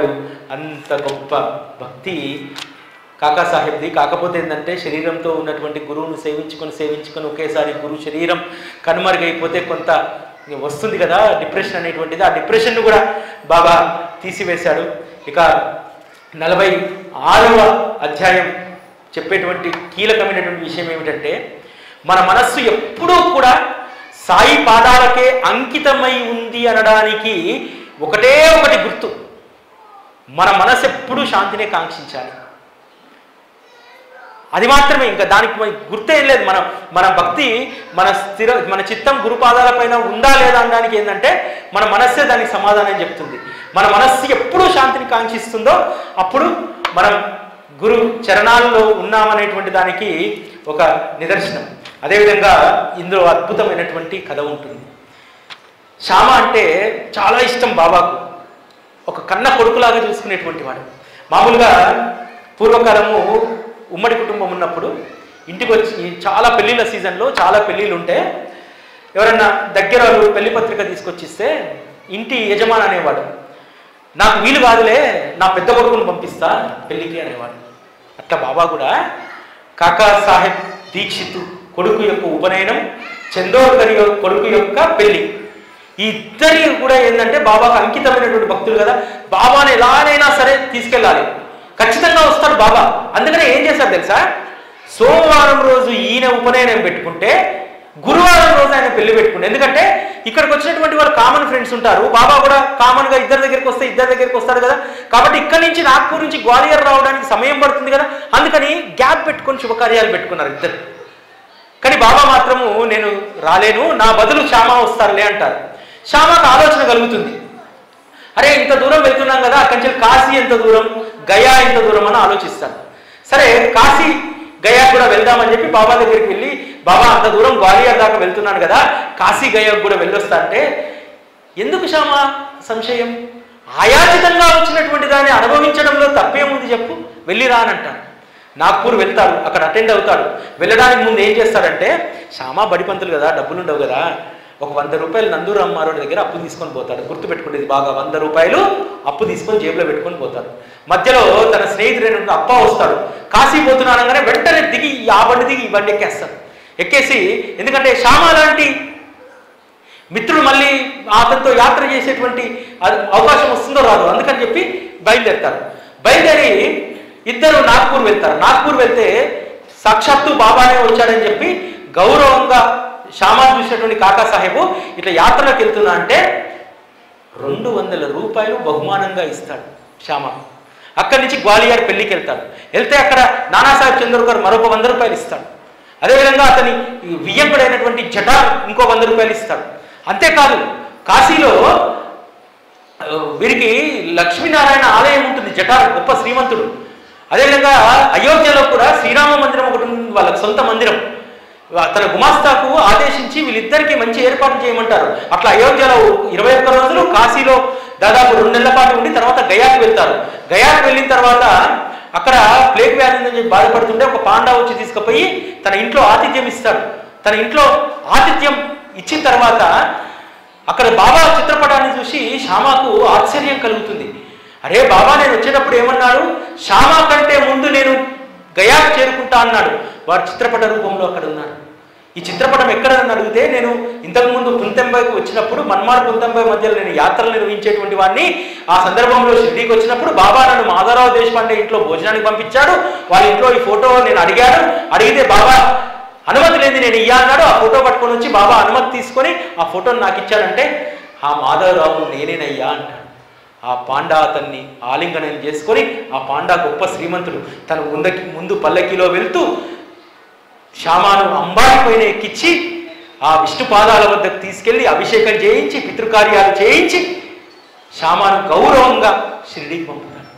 ఒక సాధారణమైనటువంటి బడిపంతులు కదా, గూడు కూడా సరిగ్గా లేదు, ఇల్లు కూడా సరిగ్గా లేదు శ్యామాకు. అటువంటి శ్యామాకు అంబారీ పైన ఊరేగింప ఎట్లా సాధ్యమైంది అంటే, సద్గురు చరణాలను ఆశ్రయించినటువంటి వాళ్లకు లౌకికపరమైనటువంటి అర్హతలు అవసరం లేదు, లౌకికపరమైనటువంటి స్థాయి అవసరం లేదు. కేవలం బాబా కృప ఉంటే అలౌకికమైనటువంటి గొప్ప అందరాన్ని మనం ఎక్కగలుగుతామనడానికి శ్యామా కథయే నిదర్శనం. తర్వాత ఇంకొక అద్భుతమైనటువంటి విషయం ఇక్కడ ఉంటుంది. పాము కప్ప కథ, చెన్నబసవప్ప వీరభద్రప్ప కథ. అంటే శత్రుత్వం అనేటువంటిది, ఆ శత్రుశేషం అనేటువంటిది ఎప్పటికీ కూడా ఉంటుంది. అదేవిధంగా లోభితనంతో భగవంతుణ్ణి మోసం చేసినటువంటి వాడికి పట్టేటువంటి గతి కూడా వీరభద్రప్పకు సంబంధించినటువంటి కథ ఇందులో ఉంటుంది. ఆఖరికి ఇద్దరు కూడా ఆ జన్మ శత్రువులై పాము కప్పగా పుట్టినా సరే వారు శత్రుత్వాన్ని వదులుకోనటువంటిది ఆ కథ ఇందులో ఉంటుంది. ఆ కథ నిజంగా మన జీవితానికి చాలా ఉపయోగపడుతుంది. ఎందుకంటే డబ్బు పైన వ్యామోహం, లోభత్వం అనేటువంటిది, పరులను మోసగించడం అనేటువంటిది చాలా అరిష్టం అనేటువంటి విషయం ఈ అధ్యాయం చెబుతుంది. అదేవిధంగా ఈ 48వ అధ్యాయంలో మనకు షవాడే కథ ఉంటుంది. షవాడే సబత్నేకర్ ఇద్దరు కూడా న్యాయ విద్య చదువుతూ ఉంటారు. అందరూ ఒకరికొకరు పరీక్ష పెట్టుకుంటుంటారు. నీకెంత గుర్తున్నాయి కథలు, నీకెంత గుర్తున్నాయి పాఠాలు అని చెప్పి. అలా చదువుతున్నటువంటి సందర్భంలో షవాడకి ఏమీ గుర్తుండదు. ఎవరు ఏ ప్రశ్న అడిగినా ఏ సమాధానం గుర్తురాదు. అప్పుడు అంటారు, అసలు నువ్వు ఎందుకురా నాయన పరీక్ష కూర్చోవడము, నువ్వు అనవసరంగా ఫెయిల్ అయిపోతావు అంటే, లేదు ఆ సమయానికి బాబా నేను చదివినవి ఖచ్చితంగా గుర్తుకు తెస్తాడు, నేను చదవకుండా మానట్లేదు, చదువుతున్నాను, కాకపోతే అవి ఇప్పుడు గుర్తుకు రావట్లేదు, కానీ పరీక్షా సమయానికి అవి గుర్తుకు వస్తాయి అంటాడు. అలానే షవాడే పాస్ అవుతాడు. కాలక్రమంలో సపత్నేకర్కు కొడుకు మరణిస్తాడు. మరణించిన తర్వాత తీవ్ర వైరాగ్యంతో ఎన్ని తీర్థయాత్రలు తిన్నా మనశ్శాంతి కలగదు. ఆఖరికి షిరిడీకి వెళ్తే బాబా కూడా అతన్ని దగ్గర రానివ్వడు. తర్వాత వాళ్ళ భార్య స్వప్నంలో కనిపించి బిందె నింపుతానని చెప్పి అనడంతో బంధువులందరూ కలిసి బాబా కృప మీ పైన చూపుతున్నాడు, వెళ్ళండి అంటే అప్పుడు బాబా రాణిస్తారు. ఆ తర్వాత వాళ్లకు మరొక కుమారుడు జన్మిస్తారు. ఆ తర్వాత కూడా పుత్ర సంతానం కలుగుతుంది. అట్లా బాబా పట్ల వాళ్ళు అంకితమైనటువంటి భక్తిని కలిగి ఉంటారు. 49వ అధ్యాయం. మనము ఇక్కడికి వచ్చినా సరే ఈ 2 గంటల్లో మన మనస్సు ఎక్కడికో వెళ్తుంది. ఎక్కడికి వెళ్తుందంటే మనకి ఇష్టమైనటువంటి వాటి మీదకి వెళ్తుంది. అట్లే ఇక్కడ హరిబాబు అనేటువంటి అతను బాబా దర్శనానికి వచ్చి కొత్త చెప్పులు మసీదు బయట వదిలిపెట్టి వచ్చి ఆయన చిత్తమంతా చెప్పులపైనే ఉంటుంది. బాబా చమత్కారి కదా, చెప్పులు మాయం చేస్తాడు. ఇక వాడకపోతాడు, భోజనం పెడితే ఆ భోజనం మనసు పట్టదు, తినకుండా చిత్తమంతా చెప్పులపైనే ఉంటుంది. అది గమనించినటువంటి బాబా కుర్రవాడిని పిలిచి కట్టెకు చెప్పులు కట్టించి గట్టిగా అరువు వాడాకెళ్ళి హరికా పేట జరీకా పేట అని చెప్పి అరువమంటాడు. అరిస్తే ఇది నా చెప్పులు నాయే అంటే హరికా పేట జరీకా పేట అంటే నీ జరీ చూపెట్టమంటే ఆ జరీ తలపాగాన్ని చూపెడతాడు. సరే జరీ తలపాగాన్ని చూపెట్టాను కరెక్టే, కానీ అసలు బాబాకు నేను హరికాపేట అనేటువంటి విషయం ఎలా తెలుసు? హరి యొక్క కొడుకు జరీపేట పెట్టుకున్నటువంటి వాడికి చెప్పులు ఇమ్మన్నాడు అంటే బాబా ఎంత సర్వంతర్యామి, ఆ చెప్పులను మాయం చేసింది ఆయన్నే, చిత్తం చెప్పుల పైన కాదు నా పైన ఉండాలని చెప్పి బోధించింది ఆయన్నే అని చెప్పి ఆ హరికాపేట బాబా పట్ల అనన్యమైనటువంటి శరణాగతి చేసి వెళ్ళిపోతాడు. అదేవిధంగా బాబాను రకరకాలుగా భావించుకొని వస్తారు. అట్లానే సోమదేవ స్వామి కూడా బప్పాజీ చెప్తే దీక్షిత్ తమ్ముడు చెప్తాడు, అక్కడ షిరిడీలో మహాత్ముడు ఉన్నారు, వాళ్ళని దర్శించుకోమంటే వస్తారు. ఊరి బయట మసీదు పైన ఉన్నటువంటి జెండాలు చూసి ఏం జెండాలంటే ఇవి బాబా ఉండేటువంటి మసీదు పైన ఉన్నటువంటి జెండాలంటే ఈ జెండాలు కట్టుకున్నటువంటి ఆర్భాటపు సాధువు నేను దర్శించాలా అంటే యాత్రికులు చెప్తారు, ఆ జెండాలు చూసి ఏం నువ్వు అభిప్రాయానికి వచ్చావు? బాబా దగ్గర గుర్రం ఉంది, వెండి పల్లాలు ఉన్నాయి, చామరులు ఉన్నాయి, ఇవన్నీ ఉన్నాయి, పల్లకి ఉంది అంటే అబ్బాబా ఇటువంటి ఆర్భాటం ఉన్నటువంటి భక్తుని నేను మహాత్ముని నేను దర్శించుకోనని చెప్పి వెనుదిరిగిపోతుంటే ఇంత దూరం వచ్చావు ఒకసారి చూసిపోదు అని చెప్పి పట్టుకొస్తారు. కానీ బాబా మసీదు మెట్లకు కనివాడు, ఈ మా ఆర్భాటాలు మా దగ్గరనే ఉండని నీ యొక్క నిడారంభత నీవే పెట్టుకో అని అంటే మసీదు బయట నుండే బాబాను చూస్తాడు. తనకు హిమాలయాల్లో దొరకనటువంటి ప్రశాంతత కేవలం బాబా దర్శనంతో దొరుకుతుంది. ఆ తర్వాత అతను బాబా దర్శనం చేసుకొని అక్కడి నుంచి మళ్ళీ వెళ్ళిపోతారు. తర్వాత 50వ అధ్యాయం. ఈ అధ్యాయంలో ముఖ్యంగా గీత సారానికి సంబంధించినటువంటి దానికి సంబంధించి అనేక వాద ప్రతివాదనలు వస్తే దాన్ని నిరూపణ చేయడానికి నానాసాహెబ్ చందోర్కర్ కలిగినటువంటి అనుభవాన్ని దీంట్లో విస్తారంగా రాయడం జరుగుతుంది. 51వ అధ్యాయంలో కాకాసాహెబ్ దీక్షిత్ షిరిడీకి వచ్చినటువంటి ప్రస్తావన ఉంటుంది. వారు ఒక గొప్ప సోలిసిటర్గా అదేవిధంగా రాజకీయ కార్యకలాపాల్లో ఉన్నటువంటి ఆయన మిరికర్ ఇంటికి వస్తే అక్కడి నుంచి బాబాను దర్శించుకుందామని చెప్పి అనుకుంటాడు. ఎవరితోటి వీరిని పంపిద్దామంటే అప్పుడే శ్యామ అక్కడికి వస్తాడు. శ్యామ కంటే కూడా బాబాయే స్వయంగా చిత్రపట రూపంలో మేగుడు పూజించుకున్న చిత్రపటానికి అద్దం పగిలిపోతే దానికి అద్దం కట్టేయడానికి మిరికర్ కొడుకు తీసుకొస్తాడు. అప్పుడే దాన్ని రిపేర్ చేయించి తీసుకురాగానే దాని తెర తెయ్యగానే బాబా యొక్క మోమును చూసి ముగ్ధుడైపోతాడు. ఆ రోజు రాత్రంతా బాబా చిత్రపటంతో కలిసి రైల్లో ప్రయాణించి బాబాను దర్శించుకుంటాడు. దర్శించుకున్న తర్వాత అతని మనస్సు మారిపోతుంది. అరే రే, కాలి కుంటితనం పోగొట్టుకోవడానికి నేను ఇక్కడికి రావాలనుకున్నాను, కానీ ఇక్కడ కాలి కుంటితనం కాదు, నా మనస్సు అవిటితనం పోగొట్టుకోవడానికి నేను ఇక్కడ ఉండాలి అని చెప్పి తన జీవిత పర్యంతం షిరిడీలోనే ఉండడానికి ఆయన కృతనిశ్చయంతో వాడాను కూడా కట్టుకొని ఉంటాడు. నవంబర్లో వచ్చినటువంటి ఆయన షిరిడీకి వెంటనే శ్రీరామనవమికి మరుసటి సంవత్సరమే వాడాకు శంకుస్థాపన చేసుకొని అక్కడ ఉంటారు. 53వ అధ్యాయంలో అవతరణిక. ఇది నా చరిత్ర అంతం కాదు అనడానికి ఇది ఒక నిదర్శనం. నా చరిత్ర 52 అధ్యాయాలతో ముగియదు అనడానికి ఇది ఒక నిదర్శనం అధ్యాయం. ఎందుకంటే ఏ గ్రంథానికైనా రచయితనే అవతరణిక రాయాలి. కానీ హేమాడ్ పంతు అవతరణిక రాశాడో రాయలేదో తెలియదు, కానీ ఆ కాగితాలు దొరకలేదు. అందుకని బివి దేవ్ ద్వారా ఈ అవతరణికను రాయిస్తారు. ఈ అవతరణికలో అన్ని అధ్యాయాల్లో ఉన్నటువంటి ప్రస్తావన ఇందులో చేస్తారు. శ్రీ సాయి సచ్చరిత అవతరణిక అనేటువంటి ఈరోజు కార్యక్రమం, సచ్చరిత ఉద్యాపన అనేటువంటి కార్యక్రమాన్ని సాయి చరణాలకు సమర్పిస్తూ శ్రీ సచ్చిదానంద సద్గురు సాయినాథ్ మహారాజ్ కి